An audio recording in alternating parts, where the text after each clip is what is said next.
దేవుని వాక్యం చదువుకుందాం. పరిశుద్ధ బైబిల్ గ్రంథంలో నుండి వాక్యం చదువు.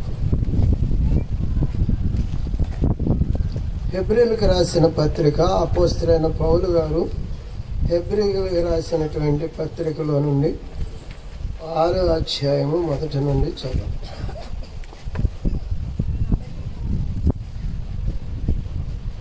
హెబ్రీ పత్రిక 6వ అధ్యాయం చదవండి మొదటి నుండి. కాబట్టి నిర్జీవ క్రియలను విడిచి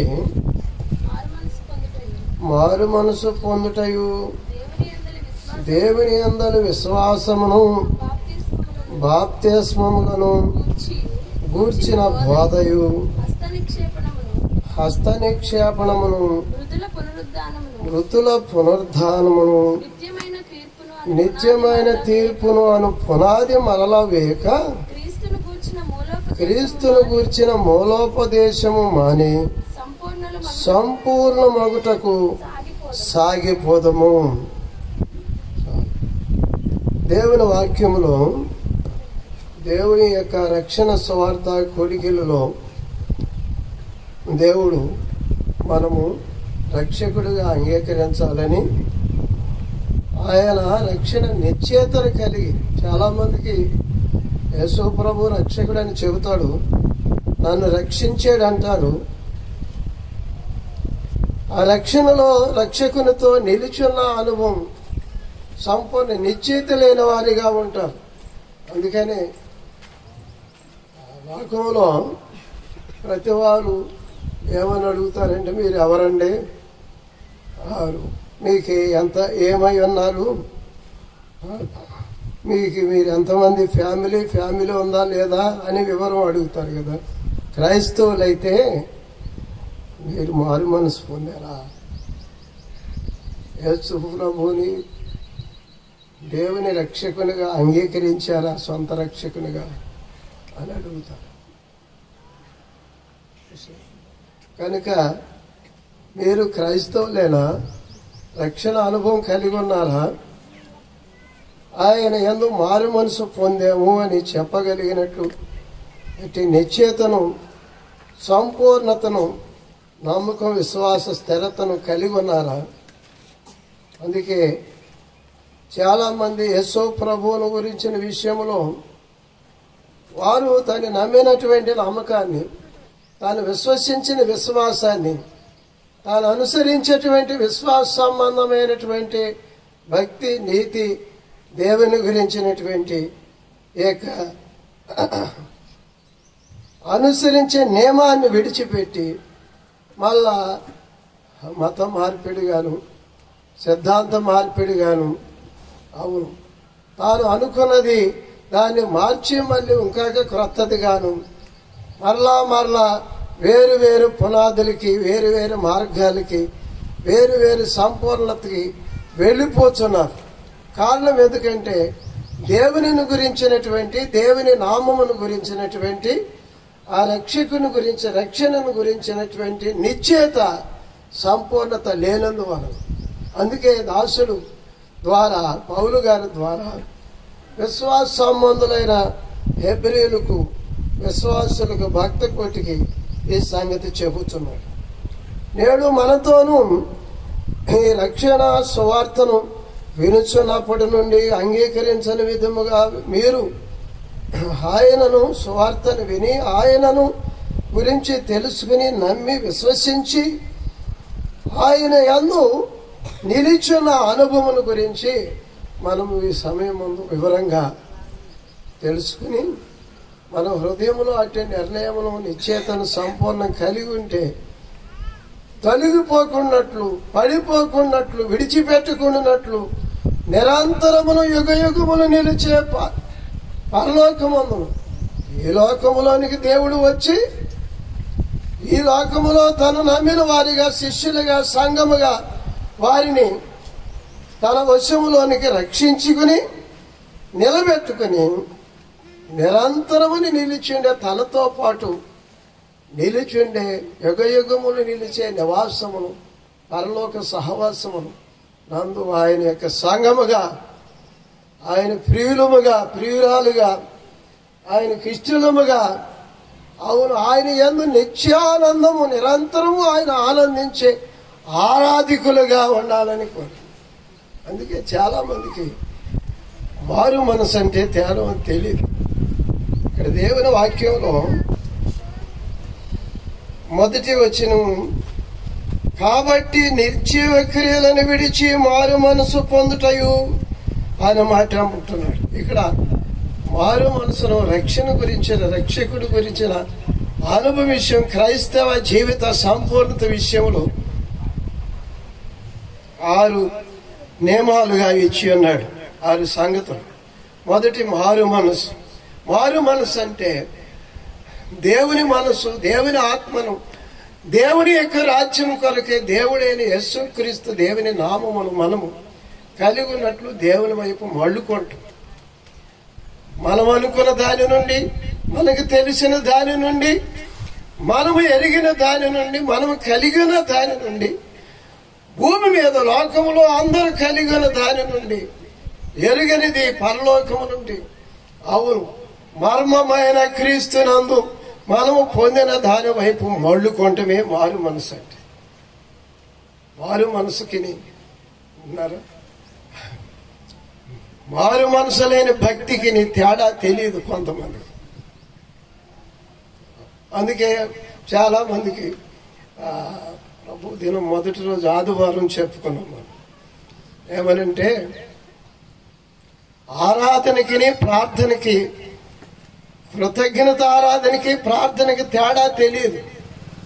అందుకే ఆరాధన కూడికేదో, సువార్త కూడికేదో, విశ్వాసుల కూడికేదో, కుటుంబ కూడికలేవో తెలియక వారు ఆరాధన కూడికలని పేరు పెట్టుకుంటారు. సువార్త కూడికలకి ఆరాధన కూడికేమో ప్రార్థన కూడికని పేరు పెట్టుకుంటారు. ప్రార్థనకు వెళ్తాం, ప్రార్థన చేస్తారు. కనుక మారు మనసు పొందిన వారు ఆరాధిస్తారు. అర్థమవుతుందా?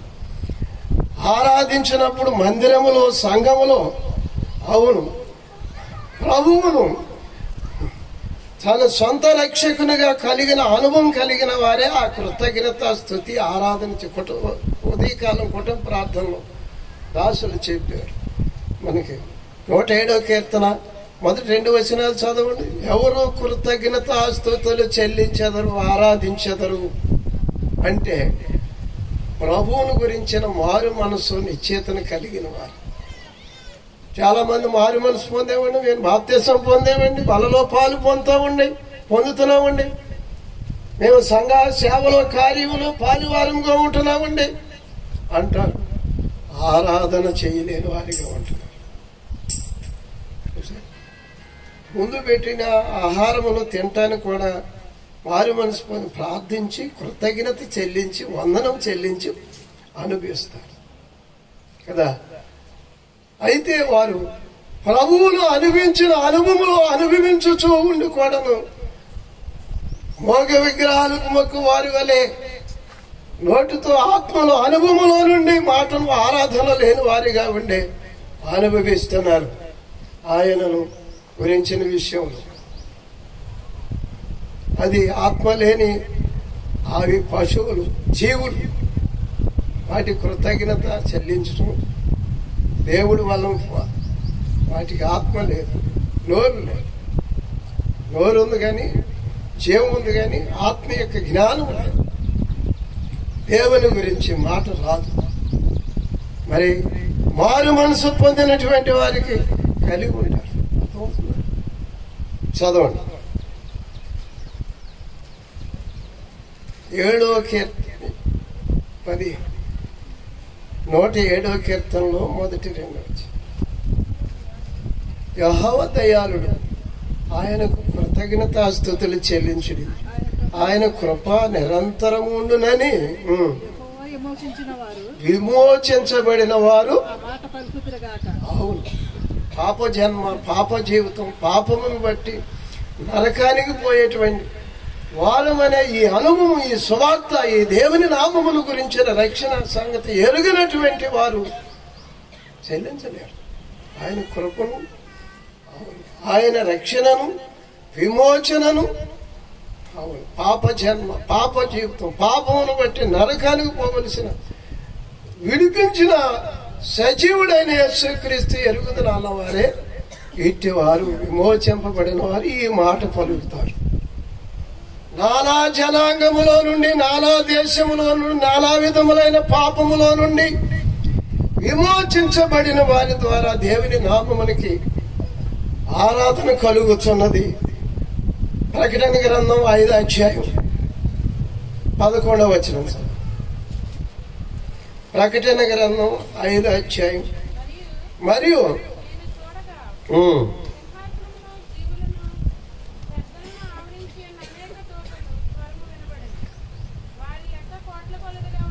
కోట్ల కొలదుగా ఉండేది.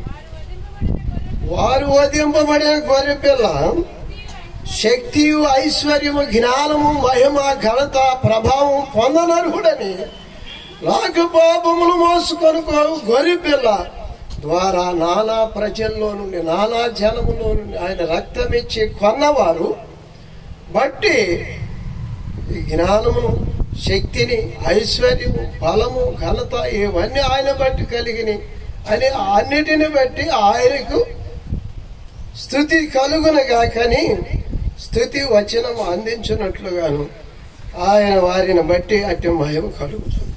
అందుకే మారు మనసు అంటే నిర్జీవ క్రియలను విడిచి జీవం కలిగిన దేవుని సేవించుటకే ఆత్మ సంబంధమైన అనుభవం కలిగించింది ప్రభువ. శిలువ బలియాగము ద్వారా, ఆయన రక్తము ద్వారా, పునరుద్ధాన జీవము ద్వారా నిత్యాత్మ అయినటువంటి యేసు నామమున.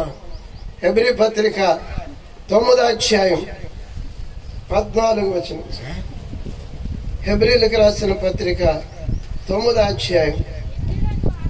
నిత్యుడగు ఆత్మ, మనుషుల ఆత్మ జీవించే ఆత్మ. జీవించినంతకాలం పడితే లేవలేదు, చెడితే బాగుపడలేదు.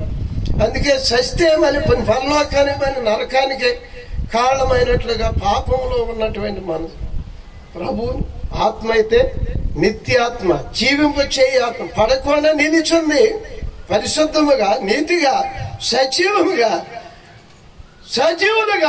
పరిశుద్ధులుగా నిత్యము నిలబెట్టినట్లు నిత్య జీవాన్ని పరలో నిలబెట్టగా నిత్యుడగు ఆత్మ ద్వారా తాను దేవునికి నిర్దోషునిగా అగపరుచుకున్న క్రీస్తు యొక్క రక్తము మన నిర్జీవ క్రియలను విడిపించి దేవుని సేవించడం కొరకే మనస్సాక్షిని ఎంతో నిర్మలముగా చేసిన పరిస్థితి.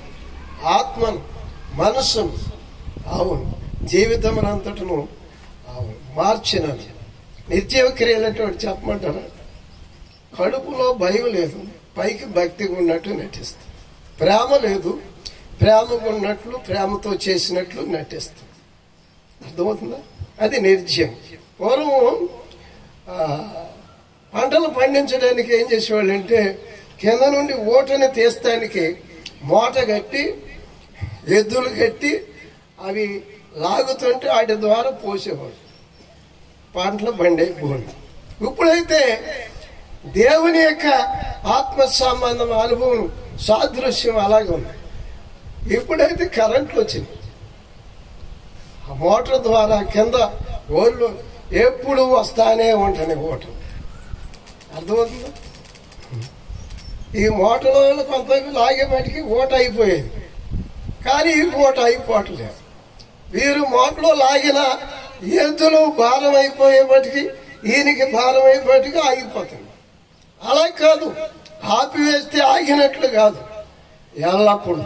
అందుకే క్రీస్తు యేసు నిత్యాత్మ మన హృదయములో, జీవితంలో ఉన్నందువలన నిరంతరమును ఆయన సేవించి, పూర్వము పాత నిబంధన కాలములో అవును వారు రక్షణ విమోచన అనుభవమును ఐగుప్తు యొక్క దేవతల శక్తుల నుండి, 10 తెగుళ్ళ నుండి, గొర్రెపిల్ల రక్తం ద్వారా క్రీస్తునికి విశ్వాసంతో నడిపించబడినటువంటి వారు వెనక నుండి నడిపించుండా వచ్చారు. దేవుడు పరిశుద్ధాత్మ దూతగా, సజీవుడిగా వారి లోపల ప్రవేశించిన అనుభవం లేదు. అందుకనే ఆయన నడిపించినంతకాలము, తోసినంతకాలం వెళ్ళారు, పట్టుకున్నంతకాలం, తర్వాత విడిచిపెట్టేశారు, విశ్వాసమును కోల్పోయారు. అవును, వెలిచూపును బట్టి నడుచూ వచ్చారన్నమాట.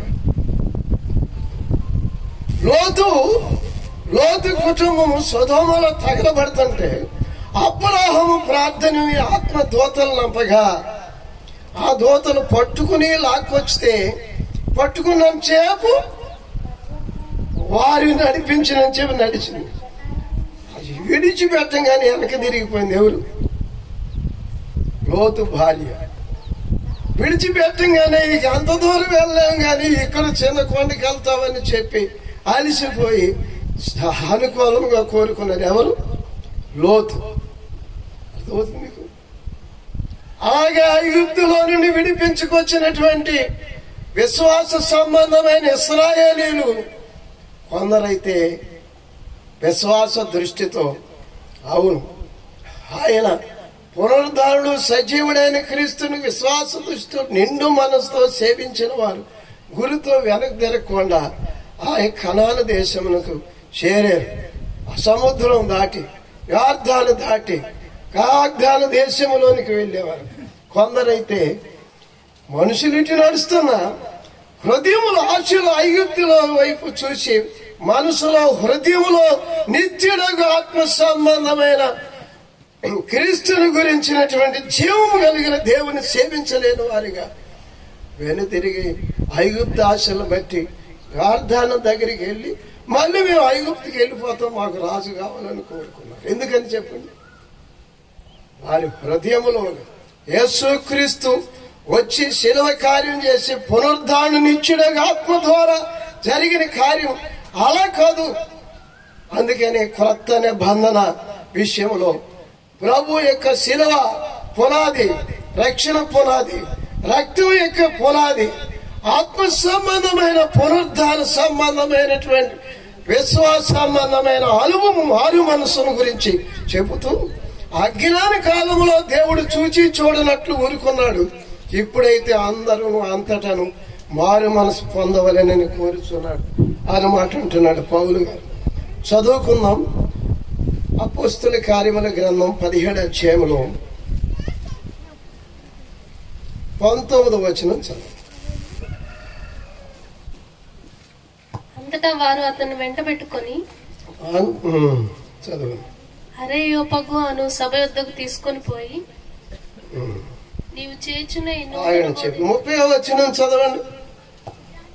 అజ్ఞాన కాలమును దేవుడు చూచి, అర్థమవుతుంది? అజ్ఞాన కాలం అంటే ఆత్మ సంబంధమైనటువంటి అనుభవం వారి హృదయాలలో ప్రభువును అందుకున్నటువంటి విశ్వాస సంబంధ క్రీస్తుని గురించి సంపూర్ణతలోనికి, వెలుగులోనికి, విశ్వాసంలోనికి రాలేదు కొందరు. అందుకే వారు వెనక నుండి విశ్వాస సంబంధమైన విషయంలో చేయబుట్టుకుని నడిపించినట్లుగా కాలం అది. ఇప్పుడైతే హృదయములో ఇష్టపూర్వకముగా దేవుని మనసునిచ్చి, హృదయం ఇచ్చి, దేహం అర్పించుకుని ఆయనను ఆ కొరకు అర్పించుకున్న ఆయన కొరకే నిలబెట్టుకుని సరిపోయిన వాడని ఆయన పునరుద్ధాన ఆత్మ జీవము ద్వారా జీవప్రదమైన క్రీస్తుని సేవించడం. నిర్జీవ క్రియలు కాదు, ఎవరో చెబితే కాదు, చెప్పకపోయిన ఒక్కరు తెలుసుకొనకుండానట్లు విశ్వసించి దేవుని వైపు మళ్ళుకుని అవును మారు మనసు పొంది పాపక్షమను బాప్తిసం పొంది పరిశుద్ధాత్మ వరముగా క్రీస్తు మన హృదయాల్లో ఉండి నిత్యము బోధించేవాడుగా, నడిపించేవాడుగా, నిత్యము నిలబెట్టేవాడుగా, నిత్యతను నిత్యతను కలిగించిన అనుభవం కలిగజేసింది ప్రభు రక్తం, ప్రభు నిత్యుడగా ఆత్మ జీవం. చదువుకుందాం. హెబ్రీ పత్రిక 8వ అధ్యాయము 10వ వచనం చదవండి. ఆ దినములైన 9వ వచనం కూడా చదవండి. 9వ వచనం. నేను మిమ్మును ఐగుప్తులో నుండి మీరు పితరులను వెలుపలికి రప్పించుటకై ఎట్లా బయట ఉండి చెయ్యి పట్టుకొని నడిపించిన అనుభవం అనమాట. వారితో చేసిన నిబంధన వంటిది కాదు ఇప్పుడు చేసే నిబంధన. ఇంకా చదవండి.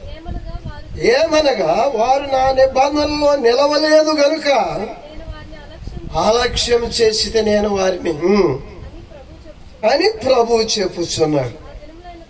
అయితే ఇప్పుడు ఆ దినములు అయిపోయినాక ఇశ్రాయేలు ఇంటి వారితో ఇప్పుడు నేను చేయబోయే నిబంధన ఎట్టిదనగా, ఎక్కడ ఇప్పుడు వచ్చేది రాతి పలకల మీద శిరాతో రాయబడిన అనుభవంలో వెలుపు నుండి మోషే ద్వారా, అహరోను ద్వారా, అవును కాలేబు యెహోషువ ద్వారా, ప్రవక్తల ద్వారా, యాజకుల ద్వారా నడిపించబడుచున్న అనుభవం కాదు. ఇప్పుడు ఇంకా పాత నిబంధన కాలంలోనే ఉండి బోధకుడు ఉంటేనే ప్రార్థన కదా, గుళ్ళోకి వెళ్తేనే ప్రార్థన, అంతేనా? అందుకే సభని స్త్రీ మీరు గుళ్ళో ఆరాధన చేస్తారయ్యా, మేము గుట్ట మీద ఆరాధన చేస్తాం, కానీ ఆరాధించవలసిన స్థలం యెరూషలేములోనే అని చెబితే, అది కాదమ్మా, ఒక కాలం వస్తుంది, ఆ కాలంలో గుట్ట మీద కాదు, గుళ్ళో కాదు, ఆత్మలోను సత్యముతోనూ ఆరాధించే కాలం, ఆ జీవపు ఓటను నేను ఇస్తాను. ఆ కాలం వచ్చి ఉన్నది మీ వద్దకి, ప్రభు అయిన యేసు క్రీస్తునందు తేబడి. అందుకే అంటున్నాడు, ఇప్పుడు చేయబోయే నిబంధన మీ మనస్సులో నేను ఉంచేదను. ఇంకా చదువు. వారి మనసులో నా ధర్మ విధులను ఉంచేదను, వారి హృదయముల మీద వాటిని వ్రాయుదును, వారి హృదయముల మీద నేను వ్రాయుదును, నేను వారికి దేవుడినయుందును, వారికి దేవుడినయుందును, వారు నాకు ప్రజలయుందురు, వారు నాకు ప్రజలయుందురు. వారిలో ఎవడునూ ప్రభువును తెలుసుకొనుడని తన పట్టణస్థునికైనను తన సహోదరునికైనను ఉపదేశం చేయడు. అర్థమవుతుందా? కేవలం పక్కన చెప్పి చేపించడం కాదు. గుడిదోడు అయ్యా, దశంభాగమి అయ్యా, ఇంకేంటి చెప్పు, ఆరాధన చేయయ్యా, ఎట్ట చేయయ్యా, అట్ట చేయయ్యా, ఎట్ట పాడయ్యా, అట్ట పాడయ్యని సంగీతం నేర్పినట్టు కాదు.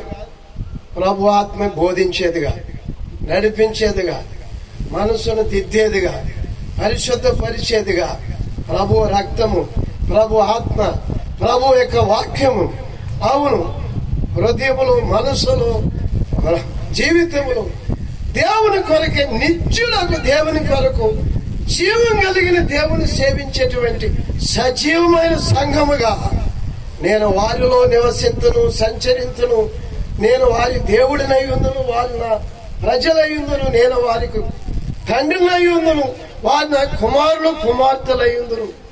పౌలు గారు చెప్తారు 2 కొరింథీ పత్రిక, నేను చదువుకున్నాను కదా, 6వ అధ్యాయము 18వ వచనము. కనుక నిర్జీవ క్రియలను విడిచి మారు మనసు పొందటం అంటే క్రీస్తు యేసునందు విశ్వాసము ద్వారా ప్రభు ఆత్మను, ప్రభు మనస్సును, ప్రభువుకి ఇష్టమైన జీవిత అనుభవమును మనం పొందినట్లుగా ఈ హృదయాలు దేవుని కాలేవు. దేవుడి నివాసం ఇదిగో మనుషులతో కూడా ఉన్నది, ఆయన వారితో కాపురముండును. అవును, వారి సమస్తమును నూతనమైనవిగా చేయుచున్నాడు అని చెప్పుతూ, జయించేవాడు వీటిని స్వతంత్రించుకొను, నేను జీవజల బుగ్గను, నేను వాని కీర్తును. ప్రకటన గ్రంథం 21వ అధ్యాయం 6వ వచనంలో చెప్పుచున్నాడు. కనుక దేవుడు మనలోనికి వచ్చి మనతో ఉండి తనతో మనము, మనతో ఆయన ఎమ్మోనియాలు అంటే అర్థం ఏం చెప్పండి? దేవుడు మనకు తోడని అర్థం. మీరు మేము కలిసి, నీతో నేను, నాతో మీరు కలిసి భోజనము చేయుదుము, నేను జయించినట్లు మీకు జయమిచ్చి జయించు వారిని నా రాజ్యములో నా సింహాసనం మీద ఉండనిద్దు అన్నమాట. ఏంటి చెప్పండి? అదే ఆత్మ సంబంధమైన రక్షణ నిశ్చేతను, మారు మనస్సును, క్రీస్తు యేసు మనస్సును, క్రీస్తును విశ్వాసము ద్వారా మనము ధరించడం. ఎఫెసీ పత్రిక 3వ అధ్యాయం 15వ వచనం చదవండి. మా నివాసం, దీనికి అయ్యా, దేవాని మందిరం మాలో నిర్మించే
అధ్యాయం 15. మీరు అంతరంగ పురుషుని యందు శక్తి కలిగి ఆయన ఆత్మ వలన బలపరచబడినట్టు ఆయన ఆత్మ, క్రీస్తు ఆత్మ వలన మనము బలపరచబడి మన ఆత్మ, మన మనస్సు, మన యొక్క దేహం, మన దృష్టి, మన మాటలు, వినికిడి, మన హృదయం, చేతలు అన్ని దేవుని కొరకు. అందుకని దేవుని కొరకు ఆత్మ లేని వారుగా ఉండి దేవుడి కార్యాలు చేయటానికి బలం రావట్లేదు. నా ప్రాణం బాగోలేదండి, నేను నడుచుకోలేనండి, నేను అది చేయలేనండి, ఆయనకి ఇయ్యలేనండి, నేను చెప్పలేనండి అంటున్నారు. మరి లోకం కొరకైతేనో చెప్పు. దేవుని ఆత్మ వలన బలపరచబడినట్లుగా ఇంకా సార్ మీ హృదయంలో విశ్వాసం ద్వారా ఎలాగ నివసిస్తాడు? నమ్ముకుంటే సొమ్ము, నమ్మిన ఆమె ధన్యురాలు, తన దాసురాలి దీన స్థితిని కటాక్షించెను, దీనులైన వారి మధ్య నివసించడానికి దిగి వచ్చి ఉన్నారు. దీన మనసును వస్త్రమును మీరు ధరించుకొనుడి. కనుక దీనుడుగాను రక్షణయు నీతి గలవాడుగాను ఆయన సమాధానపు రాజుగాను గార్ధభాము ఎక్కి మీ వద్దకు వచ్చును. జకర్యా గ్రంథంలో 9వ అధ్యాయం 9వ వచనం. కనుక దేవుడు ఏమై ఉన్నాడో, ఎలాగిన ఆయన ఆత్మ ఏమై ఉన్నదో, ఆయన మనస్సు ఏమై ఉన్నదో, ఆయన స్వభావం ఏమైనదో విశ్వాసము ద్వారా ఆయన రక్తములో పాపము కడగబడి ఆయన ఆత్మ జీవము ద్వారా మన జీవితాలు అర్థమవుతుందా? ఆయన కొరకే సేవించుటకు, అవును, నిర్జీవ క్రియలు విడిచి మనస్సాక్షిని కల్మషం లేకుండా నిర్దోషులుగా, నీతిమంతులుగా, పరిశుద్ధులుగా, ఆయనకిష్టులుగా, ఆయన రాజ్యానికి అర్హులుగా, రాజులైన యాజక సమూహముగా, పరిశుద్ధ జనము, సొత్తైన ప్రజలు నిలబెట్టబడిన అనుభవం విశ్వాసం ద్వారా, నమ్మకం ద్వారా కలుగుతుంది. నమ్మితే నీవు సమస్తం సాధ్యం అన్నాడు ప్రభు అయిన యేసు. ఒక చెవిటి దయ్యం పట్టిన వాడు యేసు ప్రభు శిష్యుల దగ్గర తీసుకొచ్చాడు ఒకడు. అది ఆయన తీసుకొస్తే ఆ శిష్యులు పోగొట్టలేకపోయారంట. నీ శిష్యులు వాళ్ళకి కాలేదు, నీ వల్ల ఏమైనా అవుద్దా అన్నాడు ప్రభు అయిన యేసుక్రీస్తు. ప్రభు అన్నాడు, నమ్ముట నీ వలనైతే నమ్ము వారికి ఎవరికైనా సరే సమస్తం సాధ్యం అని. ఆయన ఎమ్మటి ఆయన ఆలోచన చేసింది ఏంటంటే, నేను నమ్ముతున్నాను కానీ నా నమ్మకం నిలవట్లేదు. మన నమ్మకం, మనం నమ్ముకుని మన మనసును, మన ఆత్మను, మన మాటలు, నేను ఎవరినో తెలిసినా నా మాట చాలా గ్యారెంటీ, నా వంశం ఏ గ్యారెంటీ, ఏ వంశం లేదు, ఎవడో నమ్మకం లేదు. ఏమంటే గుర్తించి ఆ అపనమ్మకం వచ్చి కూర్చుంటుందయ్యా, నమ్మకం నిలవట్లేదు, విశ్వాసం నిలవట్లేదు, విశ్వాసాల కర్త నీవే, అది కూడా నీవే కలుగు చే, నమ్మకం కలుగు చేసిన వాడు న్యాయం కలుగు చేసేటువంటి వాడుగా నిలిచాడు. విశ్వాసకర్త ఓ యేసు ప్రభు కొనసాగించు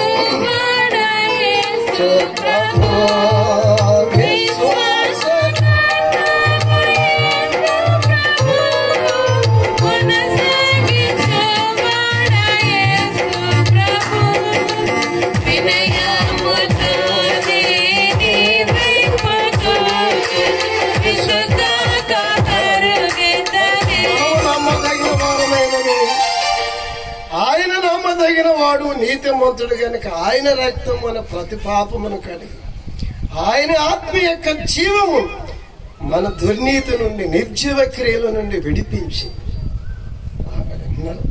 సజీవులుగా, సాక్షులుగా, నిత్యుడగు తండ్రి సేవించడానికి రక్షణ నిశ్చేత స్థిరపరిచింది.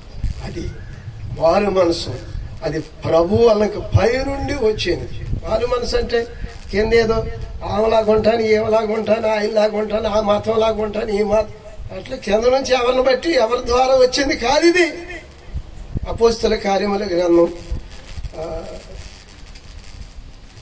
3వ అధ్యాయం 19వ వచనం చదువు.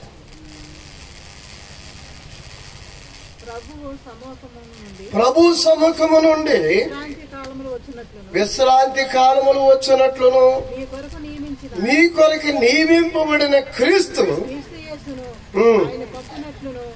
ఆయన పంపునట్లును మీ పాపములు తుడిచివేయబడి నిమిత్తమును మారు మనసు పొంది. ఎక్కడి నుంచి వస్తుంది మారు మనసు? క్రీస్తు ఎక్కడి నుంచి వస్తాడు? ప్రభు సముఖము నుండి. ఇంకా చదవండి, మీకు అర్థమవుతుంది. అన్నిటికీ కుదురుబాటు కాలమును ఆది నుండి పలికినట్లు పలికించాను. అంతవరకు యేసు ఎక్కడున్నాడు? నివాసి. ఇప్పుడు ఎక్కడున్నాడు? పరలోకమందు తండ్రి కుడి పార్శ్వ అన్ని లోకం ఉన్నత లోకములు మన పక్షముగా ప్రధాన యాజకుడిగా నిలిచున్నాడు. మారు మనసు పొందు వారికి అక్కడ నుండి ప్రభు రక్తం, ప్రభు జీవం, ప్రభు ఆత్మ యొక్క అభిషేకం. అవును, మనసు, మారు మనసు, క్రీస్తు మనసు, క్రీస్తు ఆత్మ, క్రీస్తు స్వభావము ఆయన నామమున పంపునట్లు అటువైపు తిరగదు. ఎటువైపు తిరిగేది? ఎవరి వైపు? ఏటి వైపు కాదు. ఏ మతము నిన్ను రక్షించదు. ఏ మనిషి నీకు రక్షణకు ఆధారమైన వాడిగా లేడు. అందుకే ప్రభు అంటాడు, పౌలు అంటాడు, పౌలు నామాన మీరు బాప్తిస్వం పొందారా? పౌలు రక్తం నీ పాపాలకి పరిహారం చేసిందా? కొరింథీయులకు రాసిన మొదటి పత్రికలో ఆయన మాట అంటాడు, చదువుదాం. కనుక ప్రభు నామమును ఒప్పుకుని ప్రభు వాక్య సత్యమును అనుసరించి ప్రభు ఆత్మ నుంచి ప్రభు రక్తమును, పరలోక రాజ్యమును, ప్రభువునందు ఇష్టమైన జీవిత అనుభవం మనము కోరుకుని పరలోకం వైపు తిరిగితే ప్రభు రక్తము నమ్మదగినది, ప్రభు ఆత్మ నమ్మదగినది. అవును, నమ్మకమైన సాక్షి, మృతులోడు, ఆది సముద్ర భూపతులకు అధిపతి యేసుక్రీస్తు నుండే మీకు కృపా సమాధానము కలుగుచున్నవి అని మాట చెప్పుచున్నాడు. ప్రభు వైపు, ప్రభు సమీపము నుండి మనకు వచ్చును. కనుక అంతవరకు ఆయన పరలోక నివాసి ఉన్నాడు. కనుక ఆయన వైపు మారు మనసు మార్చుకుని ప్రభు మనసు పొందినట్లు తిరిగిండి పరలోకం దేవుని వైపు ఆయన నీతిని, రాజ్యమును కోరుకుంటూ అప్పుడు కుదురుబాటు, దిద్దుబాటు, విశ్రాంతి కాలము, జీవిత అనుభవం నీలోనికి వస్తుంది. కొంతమందికి మనసులో వారి అభిప్రాయాలు వేరుగా ఉన్నాయి కదా. అందుకని వారి దృష్టిలో వారు ఉన్నందువల్ల ఏమంటే తలకాయ మీద కొట్టినటువంటి నిద్ర వస్తుంది. అంతేనే పులుగు తినొచ్చారు అప్పుడే. కనుక దేవుని వాక్యం, దేవుని యొక్క సన్నిధిలో పౌలు అందుకే అంటున్నాడు, చదువుకుందాం. కొరింథీయులకు రాసిన మొదటి పత్రిక 1వ అధ్యాయం 13వ వచనం చదవం. కొందరు బలహీనులుగా, శరీర సంబంధులుగా, ఆత్మ సంబంధ రక్షణ ఎందు పసిపిల్లల లాగన బలహీనులుగాను రోగులుగాను ఉన్నట్లుగా, శరీరము రోగులుగా ఉన్నవారు, బలహీనులు, పసిపిల్లలు ఏదైనా బరువు మొయ్యగలరా? ఏదో మంచి శక్తులు మర్మాలు తెలుసుకోవటానికి వారి మనసు అర్థం అవుద్దా? అర్థం అవునందువల్ల ఎట్లుంటది? వ్యర్థం అవుద్ది. అది విడిచిపెట్టేసి ఇక వాళ్ళు ఆటపాటల మీద పడి ఉంటారు. అది అందుకని ప్రభువు నామమునే మనకి నిర్జీవ క్రియలు విడిచిపెట్టే జీవం కలిగిన నిత్యుడైనటువంటి రక్తము, ఆత్మ జీవం అందుతుంది. అందుకే చెబుతున్నాడు, చదవండి 13వ వచనం. క్రీస్తు విభజింపబడిన ఉన్నాడా? పౌలు మీ కొరకు సిలువేయబడిన పౌలు నామమున మీరు బాప్తిసం పొందుతారా? చాలు, ఇంకా చాలా ఉన్నాయి అక్కడ. వీరిని బట్టి మీరు బలహీనులుగా ఉన్నారు, శరీర సంబంధులుగా ఉన్నారు, ప్రకృతి సంబంధులుగా ఉన్నారు. ప్రకృతి సంబంధం అది గుట్ట మీద ఉంచే కనపడదు. కనుక వీళ్ళు లాయరి, ఈయన పండితుడు, బైబిల్ పండితుడు, ఈయన బైబిల్ కాలం థియాలజీ చెప్పేవాడు. మనిషిగా జ్ఞానంతో చెప్పేవాడు. జ్ఞానానికి తలకాయలు పెంచుకోవటానికి, కథలు నేర్చుకుంటానికి, హృదయాన్ని, జీవితాన్ని మార్చడానికి పనికిరాదు. కనుక క్రీస్తు యేసునందు కలిగేటువంటి మారు మనసు అది ఎలాంటి పునాది కలిగిందో ఇంకా చదువు. మొదటిది ఏంటి? మారు మనసు నిర్జీవ క్రియలు విడిచి మారు మనసు పొందుటయు. ఇంకా తర్వాత చదువుదాం హెబ్రీ పత్రికలు టగటగ చదివేస్తే. హెబ్రీ పత్రిక 6వ అధ్యాయం. విశ్వాసము రెండోది ఏంటి? మనసు మార్చుకున్నాక విశ్వాస సంబంధమైన క్రీస్తు ఆత్మను మనము రుచి చూసినాక ఆత్మ దృష్టిలోనికి వస్తే విశ్వాసం వస్తుంది. అర్థమవుతుందా? కనుక ఆత్మ దృష్టిలో వచ్చిన పిలిచిన మళ్ళా మనుషులను బట్టి పరిస్థితులను బట్టి శరీర దృష్టిలో విశ్వాసాలకు తండ్రి ఎవరు? అబ్రహాం కదా. అబ్రహాము విశ్వాసాన్ని బట్టి కల్దీ దేశం విడిచిపెట్టుకుని వచ్చాడు. విడిచిపెట్టుకుని కనాను దేశంలోకి వచ్చినాక దేవుడు బలము, దేవుని యొక్క షెకెము స్థలములో దేవుని స్వరం విన్నాడు. కానీ మళ్ళీ ముందుకెళ్ళి హాయిలో గుడారు వేశాడు. హాయిలో గుడారు వేసింగానే కరువు వచ్చిందంట. అంటే శరీర దృష్టిలో దేవుని కొరకు సమర్పించుకునే విషయంలోనే మొదటి భాగం. మాకు ఆయన సోదరుడు దేవుడు ఇమానుయేలు పేరుతో దేవుడి సేవ కూడా సమర్పించాడని ఉద్యోగం విడిచిపెట్టుకుని వచ్చేసారు ఇద్దరు, భార్య భర్తలు ఇద్దరు. ఎవరికి వచ్చేసినాక సేవలోకి వచ్చినాక అని నీకు ఎట్ట కుదిరిందో కానీ నేను వదిలే ఏదైనా ఉద్యోగం ఉంటే ఉద్యోగం చేసుకుని సేవ చేస్తాను. ఉద్యోగం పోయింది, సేవ పోయింది. వింటున్నాను. చివరికి లోకంలో కలిసిపోయాడు. అది కాదు. కనుక విశ్వాసం అనేది అబ్రహాము షెకెములోకి వచ్చినాక బేతేలులోనికి ముందుకు నడిచేది పోయి బేతేలు దగ్గరికి వెళ్ళి ఇటు వెనక తిరిగాడు. హాయి వైపు ఐగుప్తుకి కరువుకు పోయాడు. అక్కడికి పోయి భార్య అని చెల్లని బతుకు తెరువు కొరకు షెకెము వారు యొక్క ఐగుప్తు వారు పాప సంబంధులైనటువంటి విషయంలో ఆయన అబద్ధం ఆడితే కాలుకొచ్చాడు. చివరికి దేవుడు అన్యుడు రాజు చేత అభిమేలకు చేత బుద్ధి చెప్పగా ఎందుకు అబద్ధం ఆడవే భార్యకి చెల్లాను నిష్కారంగా దేవుడు అని గద్దించకపోతే నేను ఏం చేసేవాడు? నాకింటికి శాపం తెచ్చిపెట్టేవాడు అని చెప్పి ఆయన గద్దించగా అప్పుడు దేవుడి వైపు తిరిగి మళ్ళీ తిరిగి బేతేలు దేవుడి నివాసానికి చేరుకున్నాడు. దేవుడితో మనము దేవుని నామము నుండి విశ్వాసం పొందిన మేము ఆత్మ విశ్వాసం సంబంధం ఆత్మ బంధువుతో మనం విడిచిపెట్టకుండా నడుచుకోవాలా. శరీర సంబంధులు ఎంత గొప్పవారు ఉన్నా, రాజకీయ సంబంధులు ఎంత గొప్పవారు ఉన్నా, ధన సంబంధులు ఎంత గొప్పవారు ఉన్నా, ఈ లోక సంబంధులు ఎంతవారు ఉన్నా, ఆత్మ సంబంధమైన దేవుని సంబంధం అన్నిటికంటే ఎక్కువైంది. ఇది తెగిపోకుండా మనం శరీరంలో శరీర రీతిగా నిలిచి ఉండాలా. అందుకని విశ్వాసం అవసరం. విశ్వాసం ద్వారానే పరిశుద్ధాత్మగా ప్రభువును పొందుకున్నాం.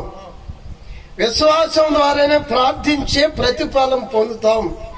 నీ విశ్వాసమే నిన్ను స్వస్థపరిశుద్ధి. నీ విశ్వాసమును బట్టి నీకు సమృద్ధిని పోషణ కలుగుద్ది. అవును, నీ విశ్వాసమును బట్టి విశ్వాస యాత్రలో మార్గంలో ప్రతి అడ్డులు సరసముద్రం పాయలయ్యింది. యార్దాను నది వెనుకకి వెళ్ళింది. శత్రు బలము నుండి తొలగించి దేవుడు స్వాస్థ్యమును ఇచ్చాడు. నీ శత్రువుని నీ చేతికి అప్పగించిన యెహోవా స్తుతి నొందునుగాక. దేవుని నమ్మకమును విశ్వాసమును విశ్వాసాన్ని కర్తను మనము ఘనపరచడం ద్వారా ఆయన ఘనపరచు వారిని ఆయన ఘనపరచు.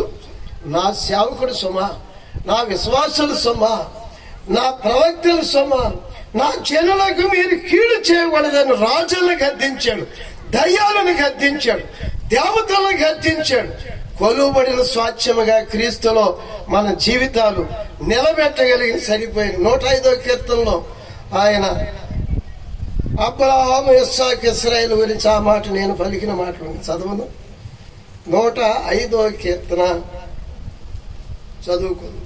6వ వచనం చదువు.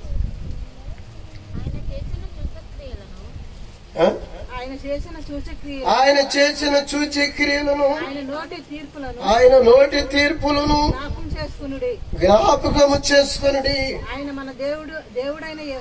ఆయనే మన దేవుడైన యెహోవా. భూమి అందంతట సైతానికి, దేవతలకి, దయ్యాలకి, లోకానికి తీర్పు తీర్చి పరలోక ప్రజలమని మనల్ని హింస జరిగినీయకుండా కాపాడువాడు. ఇట్టి రక్షణ, రక్షించబడినటువంటి సంఘము ఆయన దేహముగా ఆయన సంరక్షించుకునేవాడుగా ఉన్నాడు, కాపాడుకునేవాడు. అర్థమవుతుందా? మన భార్యను భర్తలు సంరక్షిస్తామని మరణం వరకు ఉంటామని ప్రాణం తీసేవాళ్ళకి కనపడుతున్నారు. ఒక ఆయన పాదిరి గారు పొడుపు కథ చెప్పాడు. ఎర్రటెండలో చెరువేందుకు పోయేపడి కప్పంట అరుచుకుంటా నన్ను ఎవడు కాపాడతారని చెప్పి ఎదుగుతుంటే ఒక సర్పం చూసి నేను నిన్ను కాపాడుతాను మిత్రమా రావని పిలిచిందంట. ఎలా కాపాడదు? సర్పం నీడబట్టిందంట. ఆ నీడని ఈ యొక్క ఆరాటం తగ్గినాక మెల్లిగా దాన్ని బట్టి తింటుంది. ఏంటి మిత్రమా, ప్రాణాన్ని కాపాడే రక్షకుడు కనపడ్డావు, ఇప్పుడు ప్రాణం తీసేదానిలా కనపడుతున్నావు ఏంటి, మింగుతావేంటి అంట. నా ప్రాణం కాపాడుకుంటానికే నీ ప్రాణాన్ని కాపాడాను. అర్థమవుతుందా? మనుషుడు ఎవడైనా సరే ప్రాణప్రియులు ఎవరునూ లేరు. విన్నారా? అన్ని ప్రేమలకు మించినది ప్రాణం పెట్టి ప్రభు ప్రేమ ఎక్కువైనది. అందుకని ఎవరినైనా హింస జరిగినీయకుండా కాపాడిన మాట. చివరికి ఆ మాట చదువు. 14 వచనం చదవండి, 13 వచనం. వారి జనము నుండి జనమునకును, ఒక రాజ్యమును రాజ్యాలు మారుతున్నా, జనం మారుతున్నా, అధికారులు మారుతున్నా, అందరు అధికారుల క్రింద వీళ్ళు బానిసలుగా బ్రతుకుతున్నా ఎవరి చేతికి అప్పగించకుండా కాపాడిన అనుభవం చెబుతున్నాడు. తిరుగులాడుచుండగా నేను అభిషేకించిన వారిని ముట్టకూడదనియు, నా ప్రవక్తలకు కీడు చేయవద్దనియు ఆయన ఆజ్ఞ ఇచ్చి ఎవరినైనాను అష్షూరు రాజున లేకపోతే కల్దీ రాజున నెబుకద్నెజరున ఐగుప్తు ఫరోనా ఉన్నారు. అవును, హేరోదు రాజున ఎవరినైనా హింస జరిగినీయకుండా ముట్టవద్దని ఆజ్ఞాపించి ఆయన కొలువబడిన స్వాచ్ఛంగా తన ప్రజలని కాపాడినటువంటి ఆగమం. అందుకే విశ్వాసమును కర్త అయిన విశ్వసించు ప్రతి వాడును నశింపక నిత్య జీవము పొందినట్లు ఆయన మనకు అనుగ్రహింపబడిన వరం ప్రభు అయిన యేసుక్రీస్తు. చెప్పనాశక్యమైన వరము అని మాట అంటాడు అపోస్తలుడైన పౌలు గారు కొరింథీయులకు రాసిన 2 కొరింథీ పత్రికలో 9వ అధ్యాయంలో 15వ వచనం. కనుక మనము చెప్పనాశక్యం మహిమాయుక్తమైన ఈ రక్షణ ఆనందమును, ఈ రక్షణ స్వాచ్ఛ్యమును క్రీస్తు యేసునందు మనకు కలిగిన అనుభవం ఎంత గొప్ప రక్షణ ఎరుగుదవా. అది విశ్వాసము ద్వారా కలుగుతుంది. మారు మనసు పొంది మారు మనసు కలిగించింది, మనసును మార్చి మారు మనసు కలిగించింది, విశ్వాసమును కలిగించింది. 3వది చదవండి. బాప్తిస్మం గురించిన బోధ. బాప్తిస్మం సంగతి ఏంటో చాలా మందికి మరీ అర్థం కాని మొదటి జనంగా చేస్తుంది. మూఢమైన నమ్మకాలు. వీటి బాప్తిస్మం ఆ యొక్క విషయం కాడికి వచ్చినప్పుడు బాప్తిస్మం గురించిన బోధ ఏంటంటే దేవుని వాక్యం చదువుకుందాం. పేతురు రాసిన 2వ పత్రిక 1వ అధ్యాయం 8వ వచనం చదవండి. ఇవి మీకు కలిగి విస్తరించిన ఎడల, అదేనా మొదటి పేతురు పత్రికలో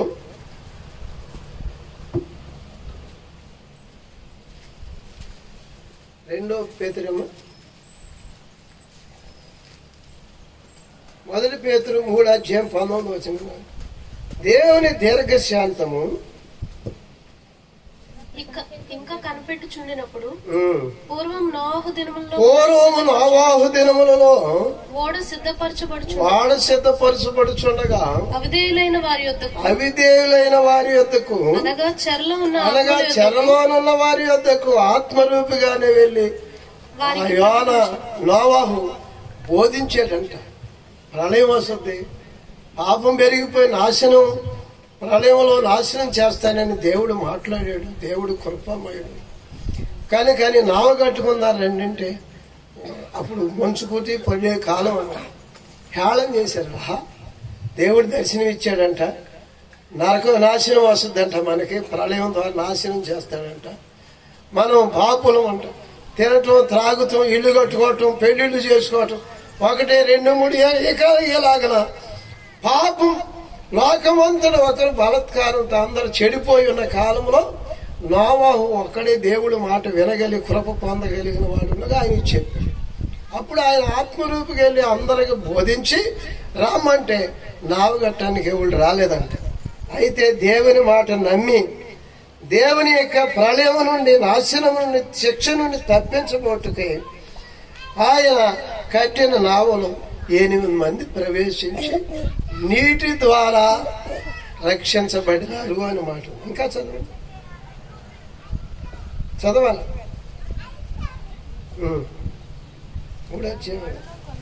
ఆ ఓడలో కొందరు అనగా 8 మంది నీటి ద్వారా రక్షించబడి ఉన్నారు, రక్షణ పొంది ఉన్నారు. దానికి సాదృశ్యమైన బాప్తిస్మము మిమ్మును రక్షించుచున్నది. అదేదనగా శరీరం కడుక్కోవటం కాదు, బాప్తిసం పొందితే శరీరం కడుక్కోవడం. సబ్బేటి స్నానాలు చేసినా కానీ పోదు, రోజుకు 3 సార్లు చేసిన. ఎందుకని మట్టే పద్దాక మట్టి వస్తాను. శరీర మాలిన్యం తీసివేటి కాదు, ఆత్మ సంబంధమైన నియమాన్ని గుర్తించండి. ఈ పరిశుద్ధ ఆత్మ సంబంధమైనటువంటి నియమం బాప్తిసం గురించిన సాక్ష్యం చెబుతున్నాడు. యేసుక్రీస్తు పునరుద్ధానమును గురించిన విశ్వాసము ద్వారా దేవుని విషయమై హృదయములో పరిశుద్ధ రక్తములో కడగబడి నిర్మలమైన మనస్సాక్షి ద్వారా, అవును, పరిశుద్ధాత్మ ద్వారా ఇచ్చే ప్రత్యుత్తరం బాప్తిసం అంటే అర్థమవుతుందా? ముందు పాపాలు ఒప్పుకున్న ద్వారా ప్రభు రక్తంలో ముంచబడ్డారు, కడగబడ్డారు. విశ్వాసం ద్వారా పరిశుద్ధాత్మ ఆయన ఆత్మ మనస్సును, అవును, నూతన పరుష స్థితి స్థాపన చేసింది. అందుకు బహిరంగ సాక్ష్యముగా నేను నరకానికి పోతాను, నేను పాపములో జీవిస్తుంటే పాపమును నీతిని తీర్పు ఒప్పింపు చేసి నేను ఒప్పుకుని ప్రభు రక్తం కడిగింది, పరలోకం గురించి విశ్వాసం నాకు ఆత్మ కలిగించింది.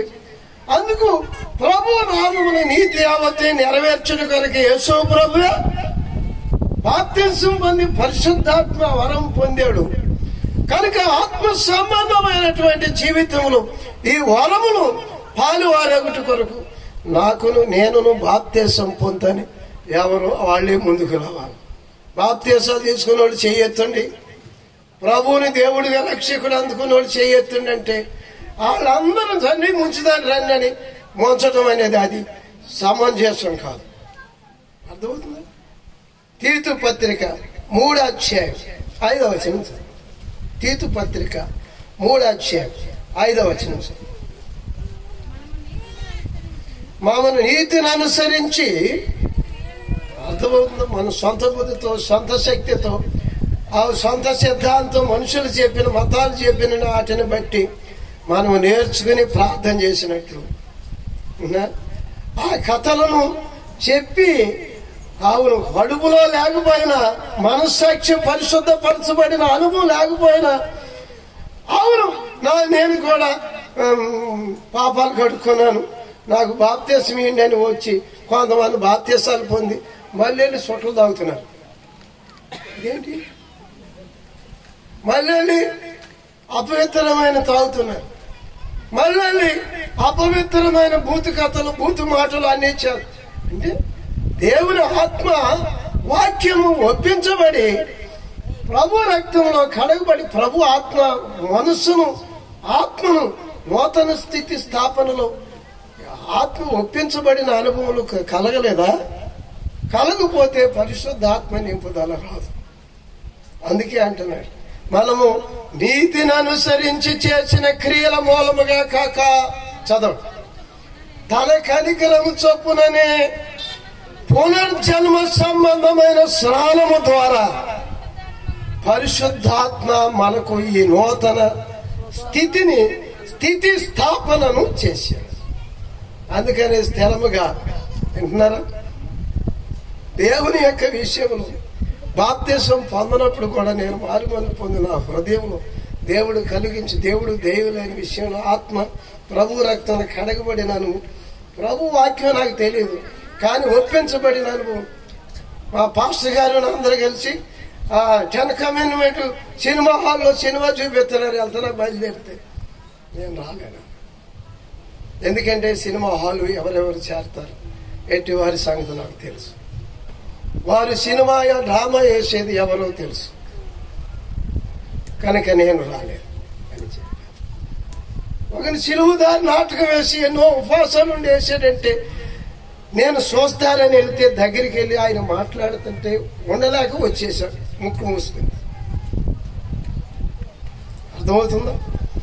కనుక దేవుని యొక్క ఆత్మ సంబంధమైన పునర్జన్మ సంబంధమైన స్నానము ద్వారా మనల్ని రక్షిస్తే అప్పుడు బహిరంగముగా క్రీస్తు యొక్క మరణానుభవం, పునరుద్ధానానుభవం, నీతి యొక్క జీవిత అనుభవంలో పాలువాడు ఐక్యపరచబడుతున్న అనుభవం బాప్తిసం అంటే. అర్థమవుతుంది? పునరుద్ధానము గురించి సాక్ష్యం ఇచ్చేటువంటి అనుభవమును అది. చివరిగా బాప్తిసం ఇంకొక మాట చదువుదాం. రోమాపత్రిక 6:3 మొదటి నుండి చదువు. అలాగైనా ఏమందుము కృప విస్తరించవలనని చాలా మంది దేవుడి కృప మాకు చాలా ఉంది, నా కృప నీకు చాలు, నీ బలహీనతమైన శక్తి సంపూర్ణం పౌలు గారికి రోగం గురించి ఆయన వాగ్దానం ఇచ్చాడు.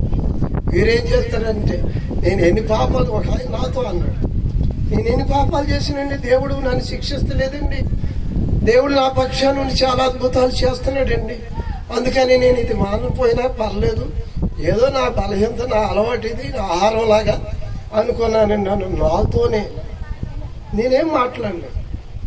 సరే సోదర ప్రార్థన చేస్తాడే, ప్రార్థన చేసుకోవాలి. మళ్ళీ వెళ్ళినప్పుడు ఏడ్చి కాళ్ళు పట్టుకున్నాను. నన్ను నేనే పోగొట్టుకున్నాను దేవునికి వ్యతిరేకంగా. అర్థమవుతుందా? కనుక పాపం ముందు నిలుచుండి బాప్తిసం ద్వారా నీతిమంతులుగా తీర్చబడుచున్న అనుభవమును బట్టి ఈ కృపను అవును లోకు చేసి దేవుని రక్షణ విషయంలో అన్నీ చేయొచ్చు, ఆచార సంబంధముగా చేయొచ్చు అనుభవం కాదు. ఇప్పుడు చదువు, ఇంకా చదువు. అట్లానే రాదు, పాపం విషయమే చనిపోయిన మనం ఒప్పుకుని విడిచిపెట్టి ఉన్న అనుభవం కలిగిన మనము మళ్ళీ దానిలోకి వెళ్తాం. ఒకసారి ఒప్పుకున్నాంగా, ఒప్పుకొని విడిచిపెట్టినాక మళ్ళా పాపం చేస్తామా? చేస్తే దానికి మెచ్చలేదే. ఒకసారి క్షమించి ప్రభువుని సిలువేసి చంపిన ఆ పాపము ప్రభు నామమును మరలా సిలువేయచ్చు, ఆయన అవమానపరచు. అవును, ఆయన యొక్క శిక్ష మనకి రాకున్నట్లు మన శిక్ష ఆయన అనుభవించి ఆయన రక్షణ మనకు అనుగ్రహించి ఉండగా ఇంకా రక్షించేవారు ఇంకెవరుంటారు? ఆయన కాక ఆయన ఎందే నిలిచి ఉన్నారు. ఇంకా క్రీస్తు యేసునందు బాప్తిసం పొందిన మీరు అందరూ అవును, ఆయన మరణములోనికి అంటే ఆయన పాపం లేని వాడుగా చనిపోయి నా కొరకు నా పాపాలన్నిటి విషయంలో ఒప్పించి అవును చంపి సమాధి చేసేసాడు.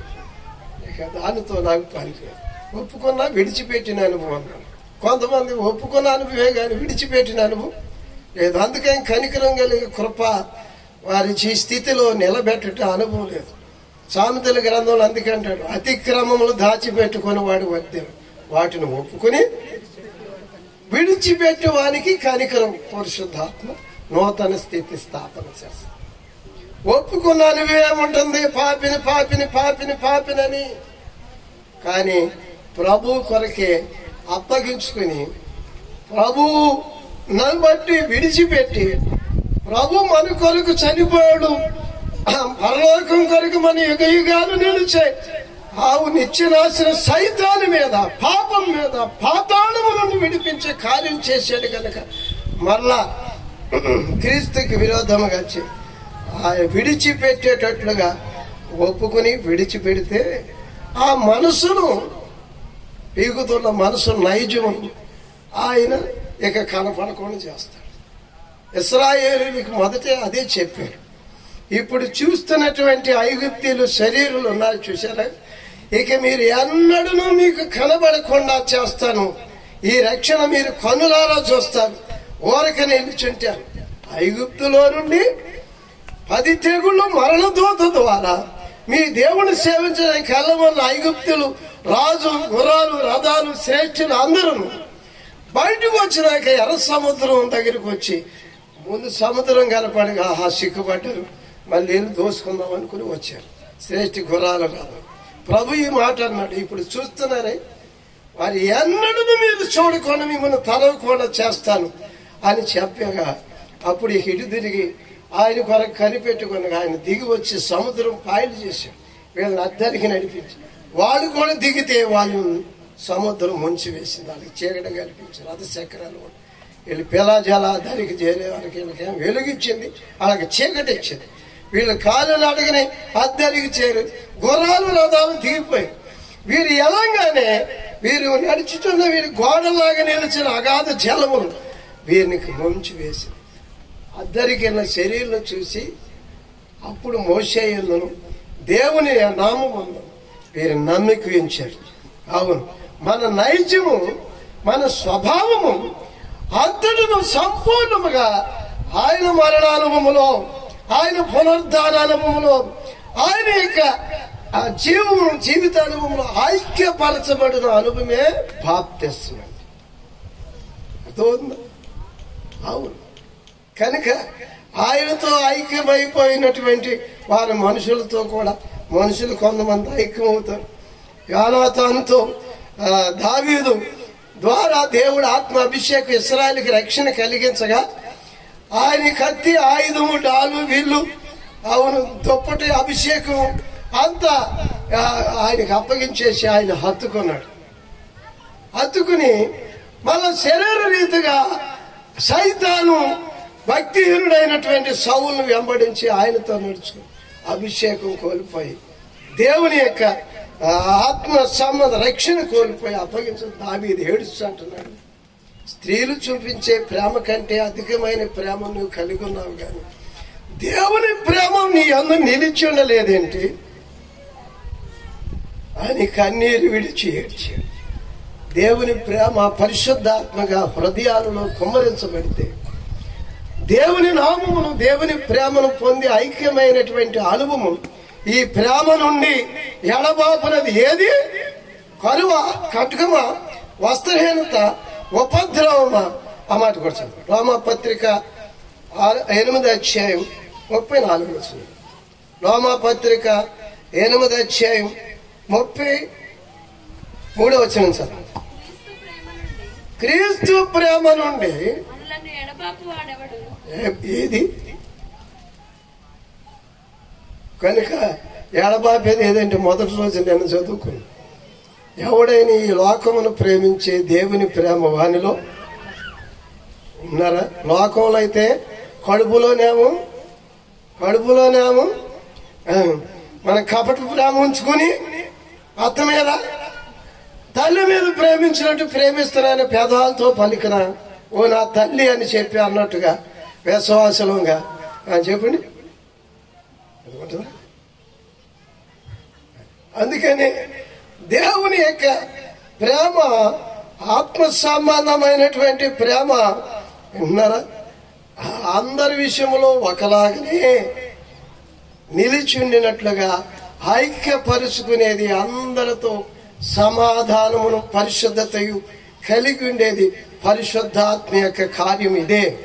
ఇట్టి బాప్తిస్మము పరిశుద్ధాత్మ వరమును పొందు. అందుకని మీరు మారు మనసు పొంది పాపక్షమాపణ నిమిత్తము ఆయనతో నామమును బహిరంగంగా ఒప్పుకుని మనస్సాక్షి కలమోషాల కడుపులు యథార్థ సత్యముతో పాపక్షమాపణ బాప్తిస్మం, అప్పుడు పరిశుద్ధాత్మ వరమును పొందుతురు అని చెప్పి అపోస్తలులు చెప్పగా 3000 మంది అట్టి విషయంలో ముందుకొచ్చి వారి హృదయములో ఐక్యమైన క్రీస్తు యేసును పరిశుద్ధాత్మగా అందుకుని ఎడతెగక వాక్యమందును పరిశుద్ధ సహవాసమందును ప్రార్థన యందును రొట్టె విరిచి ఎడతెగక నిలిచున్నాను.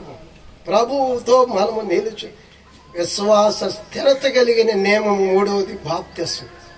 నాలుగవది హస్త నిక్షేపణ. పెద్దలు పిల్లలు గల తల్లి దీవిస్తే దేవుని వస్తుంది అంటారు కదా, అలా కాదు. అబ్రహాముకు దేవుడు వాగ్దానం ఇచ్చాడు. ఏమనంటే నీకు సంతానం ఇస్తాను, నీ సంతాన మూలముగా నేను భూలోక వంశములన్నీ ఆశీర్వదిస్తా అని దేవుడు సంతానమైన యేసుక్రీస్తును ఆశీర్వాద కారకును అన్యుడైన అబ్రహాము అందుకుని ఆ యొక్క క్రీస్తు యేసు ప్రభు ఆత్మ ద్వారా ఆయన నామమునిచ్చిన వాగ్దానం ద్వారా అవును ఆయన ఇస్సాకును యాకోబును ఆశీర్వదించబడినట్లు యాకోబు ఆ 12 మందిని ఆశీర్వదించినట్లు కనపడుతుంది. ఏమంటే అట్టి ఆశీర్వాద కారకుడైనటువంటి దేవుని బట్టి వచ్చేదని దేవుని నామమున వారిని పిలవగా ఇస్సాకు యాకోబు ఏశావులను ఇద్దరిని పిలవగా ఏశావు ఆటాడతాకి వెళ్ళాడు. ఈ లోపల తల్లి దర్శనాన్ని బట్టి ఆ కుమారుడు యాకోబును సిద్ధపరిచి తీసుకురాగా దీవించాడు. నేను దీవించినందువల్ల రావలేదు ఈ దేవుడి నామమున ఏ దేవులో పలికినా అవును యేసు నామమును బట్టి వచ్చిన దీవెనలాగా కనపడుతుందని ఒప్పుకున్నాడు. ఆదికాండం 27వ అధ్యాయం 27వ వచనం చదువుకోండి. హస్త నిక్షేపణ అంటే ఆత్మ సంబంధమైనటువంటి క్రీస్తును వారి మనసు విశ్వాసము బాప్తిస్మము అవును పరిశుద్ధాత్మ వరము పొందినటువంటి అపోస్తలులు అందరూ ప్రభువుకును అవును ఆ మా వాక్యమునకును ఆ మా ఆత్మకును క్రీస్తు పరిశుద్ధాత్మకు ఇది తోచినదని వారిని అభిషేకించినట్లుగా వారి మీద ప్రార్థించగా వారి మీద ఆత్మ అభిషేకం పొందినట్లుగా ఎరిగి ఉన్నారు. నేను ఎరుగుదును. ఏమనంటే ప్రభు నామం రక్షణ పొందినాక ఒక దాసులు ప్రార్థించుండా వెనకాల 30 మందులు వెనకాల ఉన్నాయి అక్కడ అడుగులు అందరికీ ఆత్మ సంబంధమైన అభిషేకం నన్ను అభిషేకించినట్లు ఆనాటి నుండి నేను ప్రతి పని కొరకే ప్రతి ప్రార్థన విషయంలో దేవుడు మాట ఇచ్చినట్లుగా ఆత్మ విశ్వాసం కలిగించినట్లుగా ఐక్యపరిచి దేవుని కార్యం చేయటానికి నిలబెట్టినట్లుగా దేవుని నామమున తన కార్యాలు జరిగించినట్లుగా ఎరుగుదును. అది దేవుని బట్టి దేవుని నామమును పట్టుకొని అభిషేకం ఆశీర్వాదం. అందుకనే యాకోబును దీవిస్తా మాట చదవండి. దగ్గరకు వచ్చి ముద్దు పెట్టుకొని వస్త్రములను వాసన చూచి దీవించి ఇట్లా నేను ఇదిగో నా కుమారుని సువాసన చేని సువాసన వలె. దేవుడు దీవించినప్పుడు దేవుడు పాపం లోకంలో మనుషులకి రాకున్నప్పుడు 1000 సంవత్సరాలు నిలిచిన ఆదామవలను దీవించి కలుగు చేసినది మంచిదిగా చూశాడు. ఆదామవలు చాలా మంచిదని చెప్పి దీవించి ఫలించి అభివృద్ధి పొంది భూమిలోకి నిందించి దాన్ని లోపరుచుకుని ఏలుని అని చెప్పాడు. అయితే పాపం వలన అన్నిటిని లోకంలో అన్నిటిని ఏలటాలు కాకుండా బానిసలైపోయి సైతాన్ని బట్టి పాపం బట్టి శాపం వచ్చింది.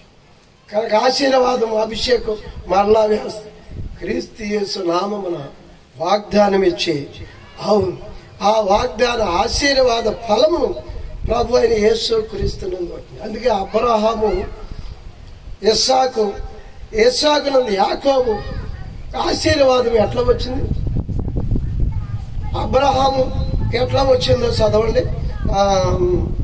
గలతీ పత్రిక 3వ అధ్యాయం 16వ వచనం, అపోస్తల కార్యం 3వ అధ్యాయం 26వ వచనం, 2 వచనం చదవాలి. అబ్రహామునకు అతని సంతానములకు వాగ్దానములు చేయబడిను ఆయన అనేకులకు గురించి అన్నట్లు కాక నీ సంతానములకు నీ సంతానములకును అనక సంతానమునకునని ఒకను గురించి, ఆ సంతానము క్రీస్తు. క్రీస్తు యేసునందే అబ్రాహామును దీవించి నీవు అనేకులకు దీవెనగా ఉంటావు, నేను దీవించువారు దీవించబడతారు, దూషించువారు శపించబడతారని దేవుని ఆశీర్వాదమును అందుకుని అబ్రాహాము ఇస్సాకు యాకోబును, యాకోబు తన 12 మంది కుమారులు ఆశీర్వదించినాక యోసేపు ఐగుప్తు దేశంలో ఉండి మనష్షే ఎఫ్రాయిములు వీరు కూడా నీ కుమారులనయ్యా, దీవించిన ఇశ్రాయేలులో వీరిని కూడా దీవెన జనాంగంగా పరలోక సంబంధమైన జనాంగం చేర్చమని తీసుకెళ్ళగా ఆయన ఆత్మ వలన మంచంలో పడిపోయిన లేచి దేవుని నామమున దీవించాడు. కనుక దేవుని ఆశీర్వాదం ఎవరి వలన వస్తుంది? ఇప్పుడు చదవండి. ఆశీర్వాద కారకుడు. ఆశీర్వాదం అని పేరు పెట్టుకున్నామే మనం. ఆశీర్వాదం పేరు పెట్టుకుని శాపాలతో కూడా ఏడుతున్నాం, అనేకుల్ని చెప్పిస్తున్నాం పైపెచ్చు. నేను ఒకరు ఎరుగుతున్నాను, ఆశీర్వాదం అని పేరు పెట్టుకొచ్చి అట్టయిపోతాం. కనుక శాపము గించే ఆయన కాదు ఈయన. అప్పుడు చదవండి అపొస్తలుల కార్యం 3:20. తన సేవకును పుట్టించి మీలో ప్రతి వానిని వాని దుష్టత్వము నుండి మళ్లించడం వలన, ఎందుకు? మిమ్మల్ని ఆశీర్వదించుటకు. అవును, పుట్టించి అన్నకాడ పుట్టక్షరాలను తిరిగి లేపి మన కొరకు దేవుడు శరీరధారిగా పుట్టి అభిషక్తుడు. క్రీస్తు అంటే అభిషక్తుడు. ఆత్మ వలన పుట్టాడు ఆయన. శరీర సంభోగం వలన పుట్టలేదు. పురుషుని బట్టి స్త్రీకి పరిశుద్ధాత్మ గర్భము ధరించింది. క్రీస్తుని గురించి మాట వచ్చింది దేవదూత ద్వారా. మాట నమ్మకం ద్వారా పరిశుద్ధాత్మ కమ్ముకుంది, ప్రవేశించింది. పరిశుద్ధుడే దేవుని కుమారుడు. ప్రతి దుష్టుడు, శాపగ్రస్తుడైన సైతాను, దయ్యాల నుండి, ప్రతి దుష్టత్వము, ప్రతి పాపము నుండి, అందువల్ల వచ్చే కీడుల నుండి, క్రియల నుండి విడిపించడానికి ఆయన మీ కొరకు పుట్టించబడ్డాడు. మీ కొరకు చనిపోయి తిరిగి లేచాడు, పునరుద్ధారుడే నిలిచాడు. విశ్వాసం నిరీక్షణ ద్వారా మనం పరిశుద్ధాత్మ మన హృదయాల్లో కుమ్మరించబడ్డాడు అంటాడు పౌలు గారు. ఆ మాట కూడా చదవండి. రోమపత్రిక 5:5 చదువు.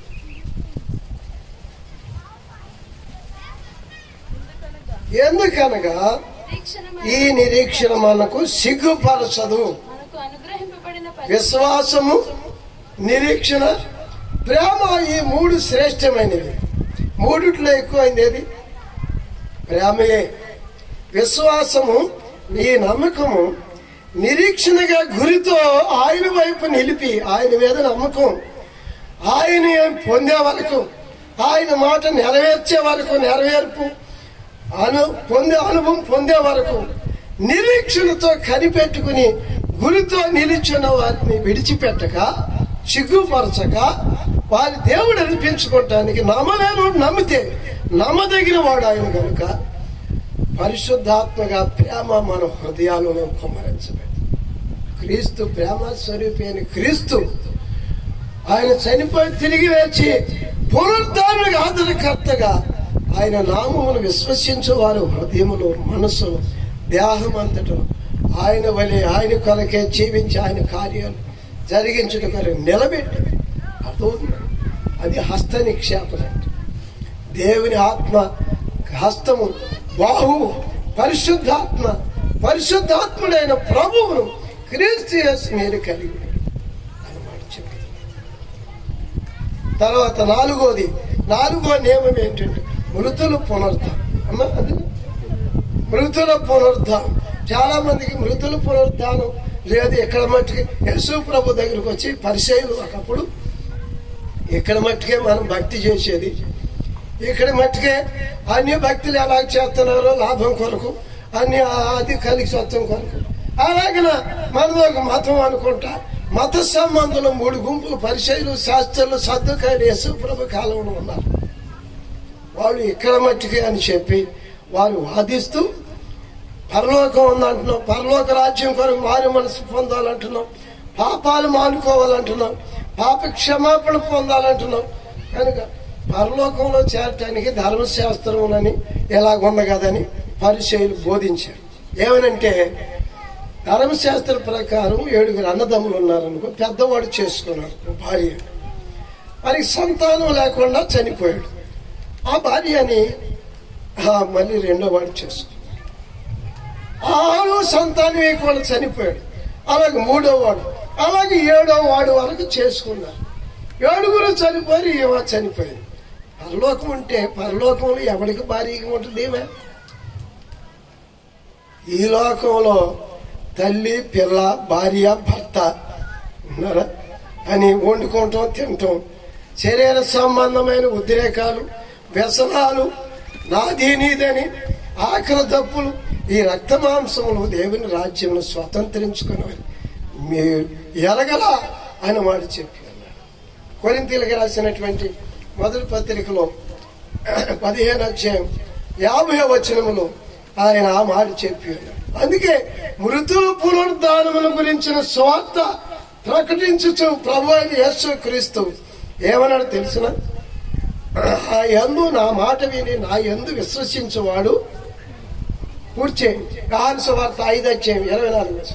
యోహాను సువార్త 5వ అధ్యాయం 24 చదవాలి. అది కాదమ్మా, 7:27, 37, 5:24. చూడు, నా మాట విని నన్ను పంపిన వాని యందు విశ్వాసం ఉంచువాడు నిత్య జీవం గలవాడు. అర్థమవుతుంది. యేసును గురించిన మాటలు విని నమ్మి, సువార్తను నమ్మి విశ్వాసం ఉంచువాడు నిత్య జీవం అనే పునరుద్ధాన శక్తిని పొందుకుంటాడు. ఇంకా చదువు. వాడు తీర్పులోనికి రాక ఎక్కడ దాటి ఉన్నాడు? తీర్పులోనికి రాక అంటే అంత్య తీర్పులో ఆత్మలను తిరిగి లేచినప్పుడు మొదటి పునరుద్ధానము కాక 2వ పునరుద్ధానం, తీర్పు పునరుద్ధానం అందు లేపబడినాక అందరూ దేవుని ఎదుట నిలబడతారు. అది అంత్య తీర్పు అంటే. అప్పుడు కొందరినేమో నన్ను విడిచి అపవాదికి దాని దోత నరకాకిని పొండని పంపిస్తాడు, తీర్పు చెప్పేస్తాడు, ప్రకటిస్తాడు. కొందరినేమో నన్ను చేర్చుకున్నారు, నా నామం అందు విశ్వాసం ఉంచారు కనుక మీరు చేసిన దానికి ప్రతిఫలం ఈ దేవుని రాజ్యం స్వతంత్రించుకోండి అని మిమ్మల్ని అప్పగిస్తాను. అర్థమవుతుందా? ఇంకా చదవండి. మృతులు దేవుని కుమారుని శబ్దం విని గడియ వచ్చుచున్నది, ఇప్పుడే వచ్చి ఉన్నది, వినువారు జీవింతురని చెప్పొచ్చున్నది. అర్థమవుతుందా? కనుక పునరుద్ధానం ఉందని రుజువుగా చచ్చిపోయిన లాజరు బయటికి రమ్మని బ్రతకొచ్చాడు లేదా? ఆయన చనిపోయి బ్రతుకుతానని బ్రతికాడా లేదా? యాయేరు కుమార్తెను బ్రతికించాడు లేదా? క్రీస్తు యేసుని లేపిన ఆత్మ మీలోనికి వచ్చి చావులకు లోనైన మీ యొక్క శరీరాలకు జీవం ఇచ్చునన్నాడు. చావుతాను గుట్టగుట్టలాడుతున్నాడు. మన సంఘ పెద్ద రండి అని కబురు పెట్టాడు మా అబ్బాయి.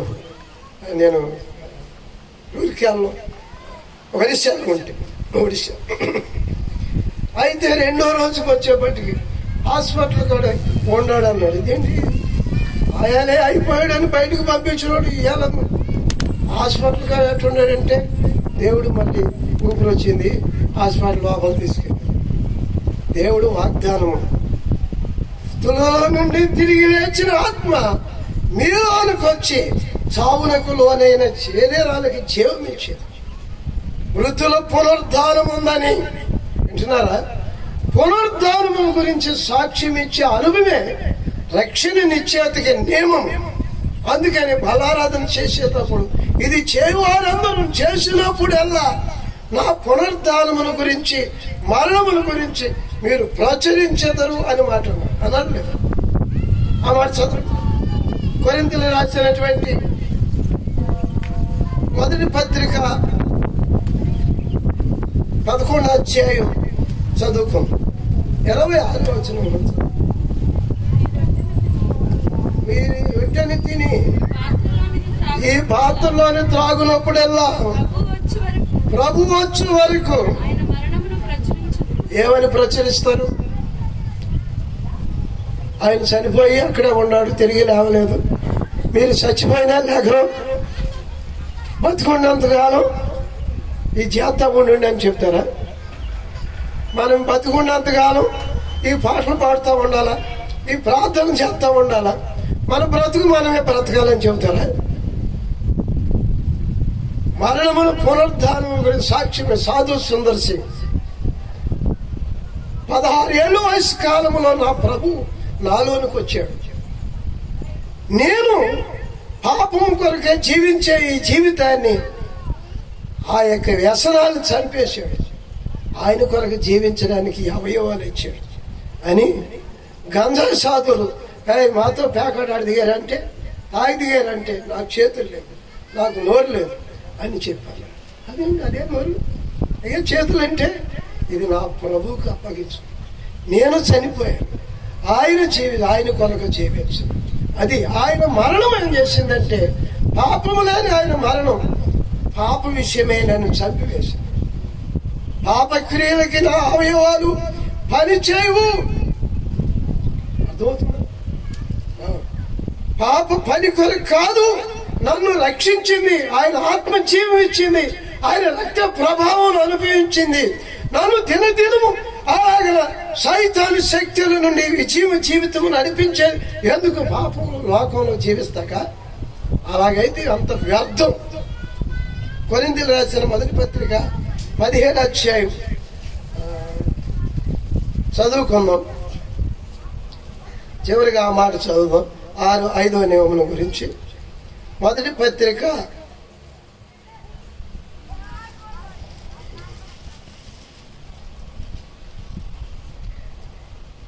15-12 వచనం. క్రీస్తు మృతులలో నుండి లేపబడి ఉన్నాడని ప్రకటింపబడుచుండగా మీలో కొందరు మృతులు పునరుద్ధానం లేదని ఎట్లు చెప్పుచున్నారు? మృతులు పునరుద్ధానం లేని ఎడల అవును, కొందరు ఎలాగైనా చెప్పుకుంటా ప్రవర్తిస్తున్నారు. అర్థమవుతుందా? పరలోకం వెళ్తాం, తిరిగి లేస్తాం అనే నమ్మకం మీకు ఒకసారి దేవుని దాసులు ఎలా కూడికలో నేను పరలోకం వెళ్తాను, ప్రభు నన్ను రక్షించాడు, ఇప్పుడు ప్రభు కొరకు నా జీవితాన్ని నిలబెట్టాడు సాక్షిగా. ఇప్పుడు ప్రభు వస్తే లేక పిలిస్తే నేను పరలోకం వెళ్తాను, రొమ్య చేసి ఒక చెయ్యి పైకి ఎత్తండి అని అంటే అందరూ ఎత్తారు. వెళ్తారా అని చెప్పని అందరూ దించేశారు. సేవకులు కూడా దించేశారు. మరి ఎల్లా మరి దేనికి మీ నమ్మకం, దేనికి ఈ అనుభవం, ఈ విశ్వాసం ఏంటి? ఇప్పుడు అన్నం తిన్నోళ్ళు ఎంతమంది, ఆకలి లేని వాళ్ళు ఎంతమంది అంటే తిన్నది ఆకలి లేకుండా నిండిన సంగతి తెలుస్తలేదు మీకు. గుంటూరు వెళ్తామంటే గుంటూరుకి సరిపడ సాక్షి ఉంది, బస్సులు ఉన్నాయి, నేను వెళ్తాను అనే విషయం నీకు తెలవదా? క్రీస్తు యేసునందు చేసిన అనుభవం సాక్ష్యము ప్రభు కొరకే. అవును, పునరుద్ధానుడైన తిరిగి లేచాడు, అనేకులు తిరిగి లేపాడు, నన్ను అనేక విషయాల్లో తిరిగి లేపిన సజీవంగా నిలబెట్టిన కార్య అనుభవం నాకు ఉంది. ఇప్పుడు పిలిస్తే ఈ గ్రామంలో ఒక దాసుడు ఆయన సాబోయిన వాడిని లోపలికి వెళ్తే లోపల నుంచి బయటికి రావట్లేదు. ఆ పరిస్థితిలో దేవుడు తన మాట ఇచ్చి దర్శనం ఇచ్చి ఆయనకి ఇంటికి నాకు తెలవు వెళ్ళి రెప్పలు ఊపుతున్నాడు. ఆ వాక్యం చెప్పినప్పుడు నోటి మాట లేవు. దేవుడు నన్ను బతికిస్తాడు, ఆయన చనిపోయి తిరిగి లేచాడు, చనిపోకుండా నన్ను తిరిగి లేపాడు అని చెప్పి ఒక దాసుడు అనగా ఆయన తిరిగి లేపాడు. నిన్ను కూడా లేపుతాడు, నువ్వు చావు సజీవుడిగా ఉంటావని అనుకో అంటే ఇటు రెప్పలు ఊపాడు, తలకాయ కూడా కదలలేదు. ఆ పరిస్థితిలో ఆయన 3వ దినం ఎట్లా ఉన్నాడని చూస్తాకి వెళ్తే ఆయన హాస్పిటల్లో శిలాన్ని ఎక్కుతూ కూర్చుని అంటాడు, నా తలకాయ ఇటు తిరిగింది, దేవుడు అంటే అనుకున్నాను, దేవుడు ఉన్నాడు. 10 సంవత్సరాలు జీవించినాక ఆయన ఒక రోజున అంటున్నాడు, రాత్రి దర్శనం ఇచ్చి నా రాజ్యంలో ఎక్కడ ఉంటావా నువ్వు అంటే, ఇప్పుడు రమ్మంటే నేను వచ్చేస్తానన్నాడు. 5 రోజులు నీకు గడువు ఇస్తున్నాను, 5 రోజులు పాస్టర్ గారికి మీ భార్యకి చెప్పి ప్రార్థన చేయించు అని చెప్పంటే, మొదటి 2 రోజులు నేను ప్రార్థన చేశాను. కోటంలో 5వ రోజున అదే రేఖన చనిపోయాడు. కబురు వచ్చింది కథపాట్లు బట్టి. అర్థమవుతుందా? కనుక దేవుని గురించి ఎరుగుదవా? క్రీస్తు యేసుని గురించిన రక్షకుని నిశ్చయతను కలిగించే రక్తం యొక్క జీవము, ఆత్మ యొక్క జీవము, వాక్యం యొక్క సత్యము, సాక్షాత్మై నడిపించుచున్న నియమము, ఆత్మ నియమములు, 6 నియమములు, 6 పునరుద్ధానమును గురించిన సాక్ష్యం ఇస్తారు. నన్ను తిరిగి లేపుతాడు, తిరిగి లేచాడు, అనేకులు తిరిగి లేపుతున్నాడు, పరలోకం చేర్చాడు, అవును అని సాక్షిగా నిలిచి సాక్ష్యం ఇచ్చుచున్న అనుభవం. చివరిగా ఈ మాట కూడా చదువు. ఇంకేంటి? నిత్య తీర్పు. తాత్కాలిక తీర్పు లోకంలో తీర్చేవాళ్ళు చాలా మంది ఉన్నారు. ఈ శరీరానికి తీర్పు తీర్చి శిక్ష విధిస్తారు తాత్కాలికంగా. కానీ నిత్య తీర్పు ఏంటంటే ఆత్మకి నిత్య నరకం లేక నిత్య క్షేమం. అవును, అందుకే ప్రభు అంటాడు, ఈ శరీరం చంపు వారికి భయపడకుండా శరీరాన్ని ఆత్మను కూడా నరకంలో పడవేసే అలాగా ఆయనకి దేవునికి భయపడండి అని మాట చెప్పి ఉన్నాడు. కనుక ఈ యొక్క నిత్యమైన తీర్పును గురించిన విషయంలో ప్రభు చెప్పి ఉన్నాడు. ఒక మాట చదువుకుని మనం ముగించుకుందాం. మళ్ళా రాత్రి కూడికి మనం సిద్ధపడదాం. కనుక దేవుని వాక్యం చదువు. ప్రకటన గ్రంథము తీర్పును గురించిన విషయంలో మృతుల తీర్పు, పునరుద్ధానం ఉంది. అవును, ఇంకా జీవ పునరుద్ధానం ఉంది. జీవ పునరుద్ధానములో తిరిగి లేచిన వారికి తీర్పు లేదు.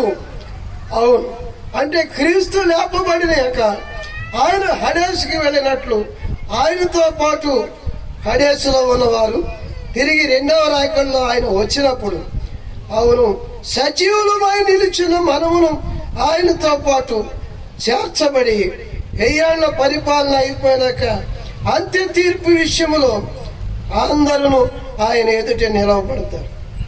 అటు వారిలో 2వ తీర్పు అనగా అంత్య తీర్పు, నిత్య తీర్పు అనబడిన తీర్పులో యేసు రక్తంలో కడగబడిన వారు, యేసు క్రీస్తు ప్రభువునందు ఇష్టలుగా పరలోకం పరదేశకు, అవును, ప్రభు క్రిస్టులుగా చేర్చబడిన వారికి ఈ యొక్క నిత్య తీర్పు లేదు అని ఒక మాట చదువు. ప్రకటన గ్రంథము 19వ అధ్యాయం 20వ అధ్యాయం 5వ వచనం చదువు. 20వ అధ్యాయం 5వ వచనం. ఆ 1000 సంవత్సరములు గడిచిన కడమ మృతులు బ్రతుకలేదు. ఇది మొదటి పునరుద్ధానం. అవును, మొదటి పునరుద్ధానము ఎప్పుడంటే ప్రభు అయిన యేసుక్రీస్తు 2వ రాకడలో వచ్చినప్పుడు ఆయన యందు నిద్రించి వారు లేపబడతారు. సజీవులు సిద్ధపడినటువంటి సంపూర్ణైన యేసుక్రీస్తును కొరకే ఆయన పరలోక రాజ్యం, ఆయనకు ఇష్టలుగా, ఆయన మొదటి ప్రేమకు అర్హులుగా, వధువు సంఘముగా, ప్రియులుగా అయినటువంటి వారు మొదట లేవుతారు. వారు లేచి వారిని పరలోకం తీసుకువెళ్ళి భూమి మీద 1000 ఏళ్ళు పరిపాలన చేసి అయిపోయినాక, అవును, భూమి యొక్క సమస్తమును, అవును, 7 ఏళ్ల శ్రమలలో అయిపోయినాక అప్పుడు అంత్య తీర్పు అన్నమాట. ఆ 1000 ఏళ్ళు గడిచిన తీర్పు విషయంలోకి వచ్చినప్పుడు ఇది మొదటి పునరుద్ధాన విషయంలో లేపబడిన వారు గురించి ధన్యులు అని చెప్పొచ్చు. 6వ వచనం.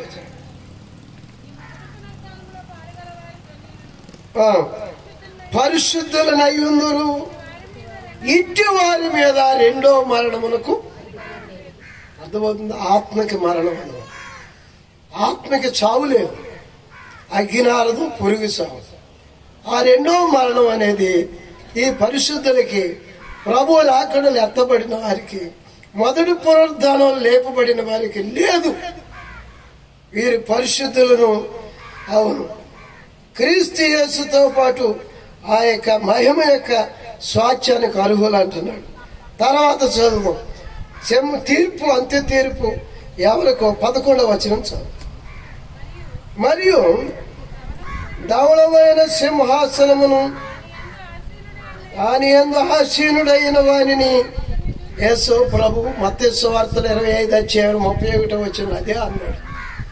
నేను ధవళ సింహాసనం మీద కూర్చుని సర్వ ప్రజలను మృతులు తిరిగి లేపబడిన తీర్పు తీర్చినప్పుడు గొల్లవాడు గొర్రెలను మేకను వేరు చేసినట్లుగా అవిశ్వాసుల్ని విశ్వాసుల్ని వేరు చేసి విశ్వాసులు మొదటి పునరుద్ధానం లేపబడిన వారు పరలోక నిత్య రాజ్యములో నిత్య జీవులు ప్రవేశించినాక తర్వాత అవును శపించబడిన అవిశ్వాసులను అంగీకరించిన ప్రభు రక్తంలో కడగబడినటువంటి వారి గురించి చెప్పుచున్నాడు ఈ మాట.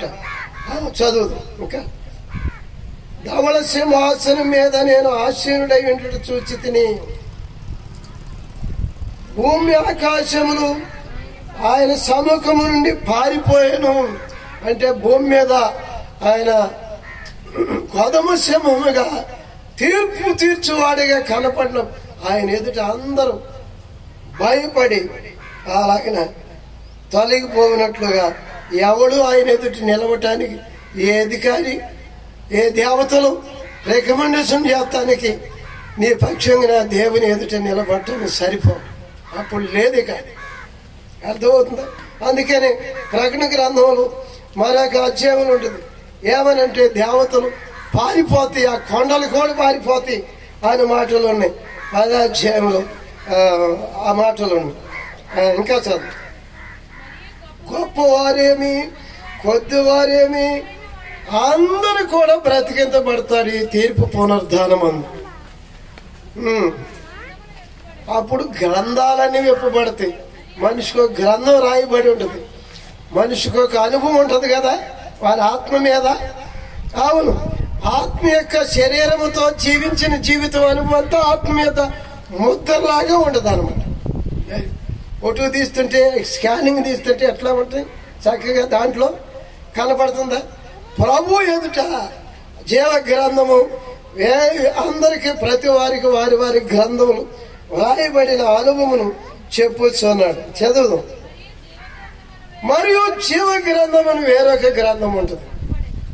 జీవ గ్రంథం అంటే అంగీకరించిన వాళ్ళు పేర్లు ఉంటాయి అక్కడ.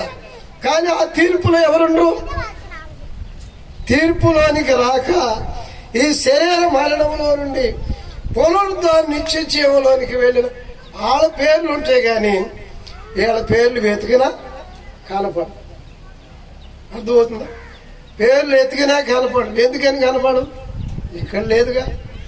అవును, ఇక్కడ దేవుని గురించినటువంటి పునరుద్ధానం గురించిన అంత్య తీర్పు. అందుకనే మనం అంత్య తీర్పు ఉంది.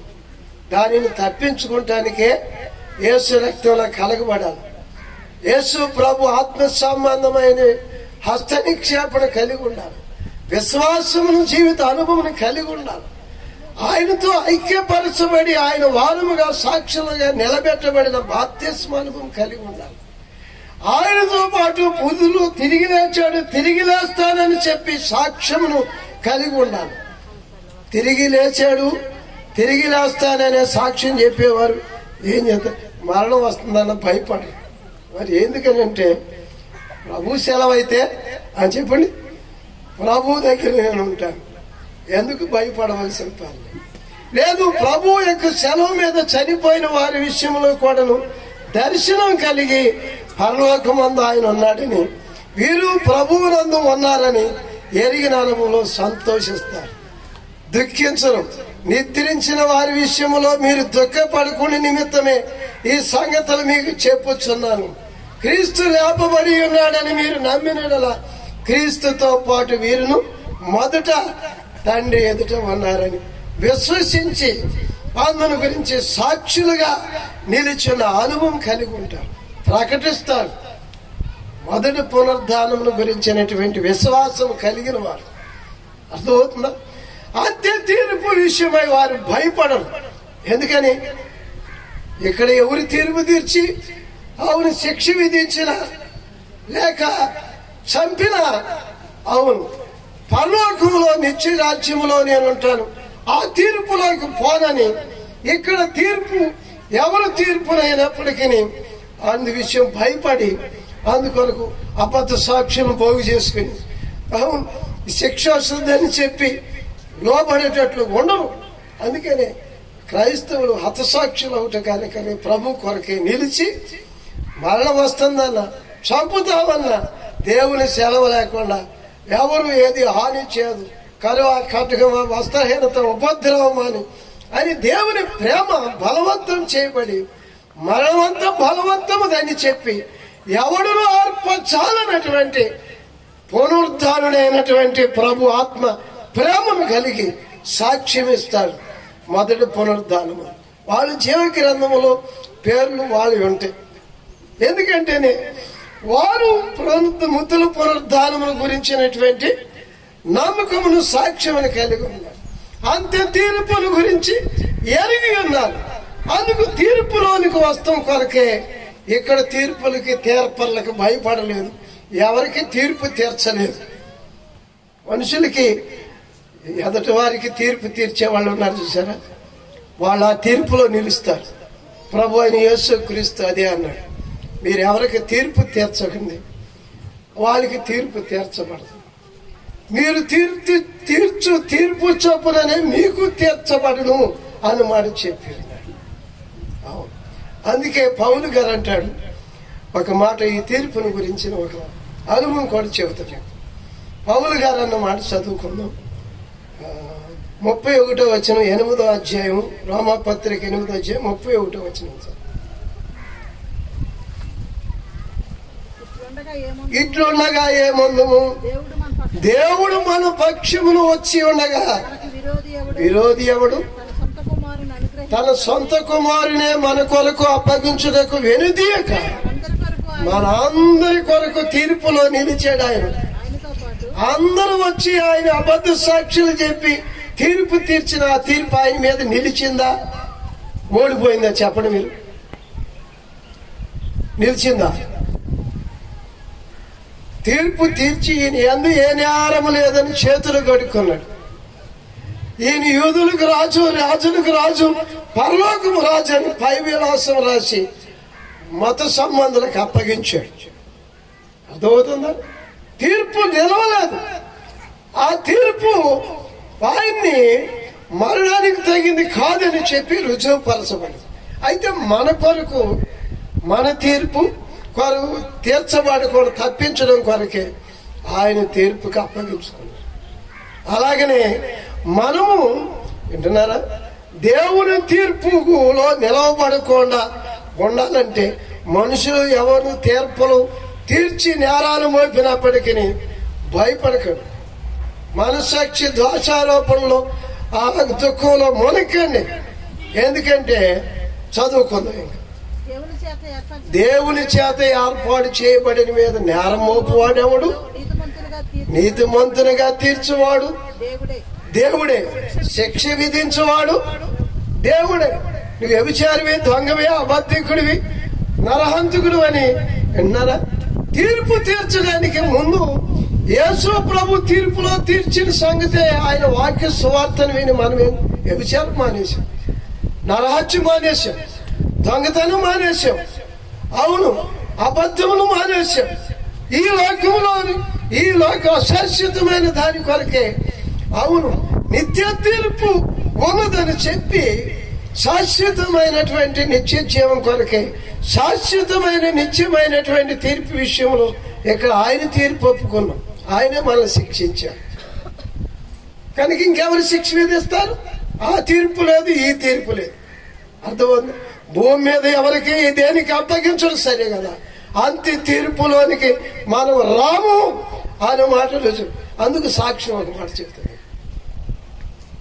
రాజస్థాన్ నుండి ఒక దొంగ నా పెళ్ళైన సంవత్సరం 1982 సంవత్సరం కొవ్వూరులో ఆశ్రయం ప్రతిష్ట మీటింగ్లకు వెళ్ళినప్పుడు నేను అతడు సాక్ష్యం చెప్పటం నేను విన్నాను. రాజస్థాన్లో దొంగ నరహంతకుడు, ఆ దొంగల ముఠాలో అతడు చంపి కొందరిని హత్య చేసిన విషయంలో ఆయన దొరకకపోతే, ఆయన తోటి వారు దొరక్క పారిపోయి వస్తూ ఎయిర్పోర్ట్లో ఆ కెనడీ గారిని ఆ సేవకునితో కలిసి కొవ్వూరు మీటింగులకు వచ్చాను. నేను కూడా వస్తాను, నేను దేవుణ్ణి నమ్ముకుంటాను. పారిపోయి వచ్చాను. ఎందుకంటే కాల్చివేయండి కనపడుతుంది. ఆ రాజస్థాన్లో ఆ కోర్టు వారు తీర్పు ఆగ్నేయం చేశారు. దొరకనందువల్ల, ప్రభుత్వ చట్టం మీరినందువల్ల వచ్చిన ఆయన అంటున్నాడు నేను దేవుని నమ్ముకుంటాను అని చెప్పాను. ప్రార్థన చేయండి అని సాక్ష్యం ఇచ్చాడు పక్కన సాధు సార్. తర్వాత ఆయన ఏమని సాక్ష్యం ఇచ్చాడంటే, ఆ అంకనగుడి వచ్చినప్పుడు దేవుడు నన్ను రక్షించాడు, నేను ఇంతమందిని చంపినా నా పాపమును బట్టి నేను నరకానికి పోవలసింది, అయితే దేవుడు నన్ను ఒప్పించాడు కనుక అక్కడ దొంగనే నరహంతకునే ఇక్కడ నీతిమంతుడు, యేసు ప్రభు నేను నీతిమంతుడు. అక్కడ కూడా సాక్షిగా నేను పోయి నేనే ఆ దొంగని ఆ నరహంతకుడు నేను ఈ కోర్టుకి తీర్పుకి అప్పగించుకుంటాను. వాళ్ళు చంపితే పరలోకం వెళ్తాను, బ్రతికొస్తే నేను మళ్ళా దేవుని కొరకు సాక్షిగా ఈ ఇండియాలో ఉంటానని చెప్పాడు అని వెళ్ళి అక్కడ సరెండర్ అవగానే వారు నిజంగా ప్రభుత్వానికి దొరికితే చంపేసేవాళ్ళు, అయితే తీర్పులోకి వస్తే శిక్ష విధించాల్సి వచ్చేది. కానీ దేవుడే నిన్ను శిక్షించి నీ మనసుని నీ క్రియని జీవితాన్ని మార్చిన అనుభవం బట్టి నీవు చెప్పిన సాక్ష్యాన్ని బట్టి ప్రతి సంవత్సరం ఇదే తారీఖులో వచ్చి సంతకం పెట్టారు. దానిలో నేను నిలిచున్నాను క్రీస్తులో అని చెప్పి నీకు నీ తీర్పు లేదని ఆయన విడిచిపెట్టి మళ్ళీ వచ్చి సాక్ష్యం ఇచ్చాడు. అర్థమవుతుందా? అందుకే పౌలు అంటున్నాడు, దేవుడే శిక్ష విధించుండగా, దేవుడే చనిపోయి ఉండగా, అవును దేవుడే తీర్పు తీర్చబడి ఉండగా, దేవుడే మనపక్షం చేసి విరోధి ఎవడు ఇట్టి ప్రేమ నుండి ఎడపాపడు. అందుకే అంతే వానికి తీర్పు లేదు జీవ గ్రంథములో వ్రాయబడి ఉన్నది. తీర్పులోనికి రాక అంత్య తీర్పును గురించి, మృతుల పునరుద్ధానమును గురించి విన్నారా? ఈ 6 నియమముల విషయంలో వారు మనసు, విశ్వాసము, బాప్తిస్మము, అవును ఆత్మ అభిషేకం, హస్తనిక్షేపణ, మృతుల పునరుద్ధానం, అంత్య తీర్పును గురించి స్థిరమైనటువంటి పునాదిగా మన ఆత్మ జీవితాలను నిత్య జీవం కొరకే ఆయన రాజ్యములో రాజులైన యాజక సమూహం నిలబెట్టబడిన అనుభవం కలిగి ఉంది. వధువు సంఘం, అవును పరిపూర్ణుడైన ప్రభువులో పరిపూర్ణమైన విశ్వాస రక్షణ అనుభవం. పరిశుద్ధాత్మ దేవుడు ఈ వాక్యాన్ని దీవించండి. మోకరించండి, ప్రార్థన చేస్తాం.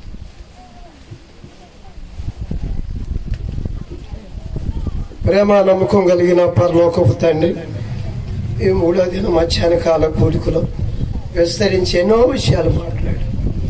దేవా, నీవు నీ నామమున రక్షణ పొందిన వారికి దేవా మారు మనసు విషయమే సంపూర్ణముగాను స్థిరపరచు రక్షణ నిశ్చేత, రక్షణ లేని వారు రక్షణ నిశ్చిత విషయమే సువార్తను నమ్మి విశ్వసించి దేవా మారు మనసు, విశ్వాసం అనేటువంటి జీవితం, బాప్తిస్మం ఐక్యపరచబడిన అనుభవం, హస్తనిక్ష అభిషేకం, మృతుల పునరుద్ధానం, అంత్య తీర్పు విషయములో సంపూర్ణమైన నియమముగా, అవును ఆత్మ నియమమునిచ్చి జీవమునిచ్చి పాప మరణ నియమము నుండి నిత్య నరకము నుండి నిత్య జీవములకు సాక్షులుగా నీ రాజులైన యాజక సమూహం స్వత్తుగా స్వకీయ జనము నిలబెట్టుటకు నిలిచునుటి కొరకు నాయన జీవ గ్రంథములో వ్రాయబడిన పేరు కొట్టివేయబడదు. నీ నామమున మాలో నిలిచినటువంటి అనుభవం దేహ నుండి తొలగిపోకుండా నిన్ను మేము వెంబడించినది, మమ్మను వెంబడించు, నీ యందు మేము మా యందు నీవు నిలిచి నీ జీవిత నిత్య స్వాస్థ్యముకు అర్హులము. ఆత్మ నియమములో ఆత్మ సంబంధమైన జీవమునిచ్చే నియమము నుంచి జయ జీవిత అనుభవం నీ రాజ్యము పట్ల స్వాస్థ్యముగా నిలబడి ఇంకా ముందున్న కోటికి సంపూర్ణమైన నీ మహిమను తెలియపరచు, సాక్ష్యం నిలబెట్టు. అందుకొరకే ప్రతి విషయం నియమానికి విధేయులై లోబడి నమ్మి బాప్తిసం పొంది రక్షణ పొంది సహవాసం ప్రార్థన రొట్టె విరిచి వాక్యమందును ఎడతెగక నీ యందు నీవు మా యందు నిలిచి విడిచిపెట్టని నీ కొరకు అప్పగించుకుంటూ తిరిగి రానయ్య యేసు నామములో వేడుకుంటున్నాము తండ్రి. ఆమేన్.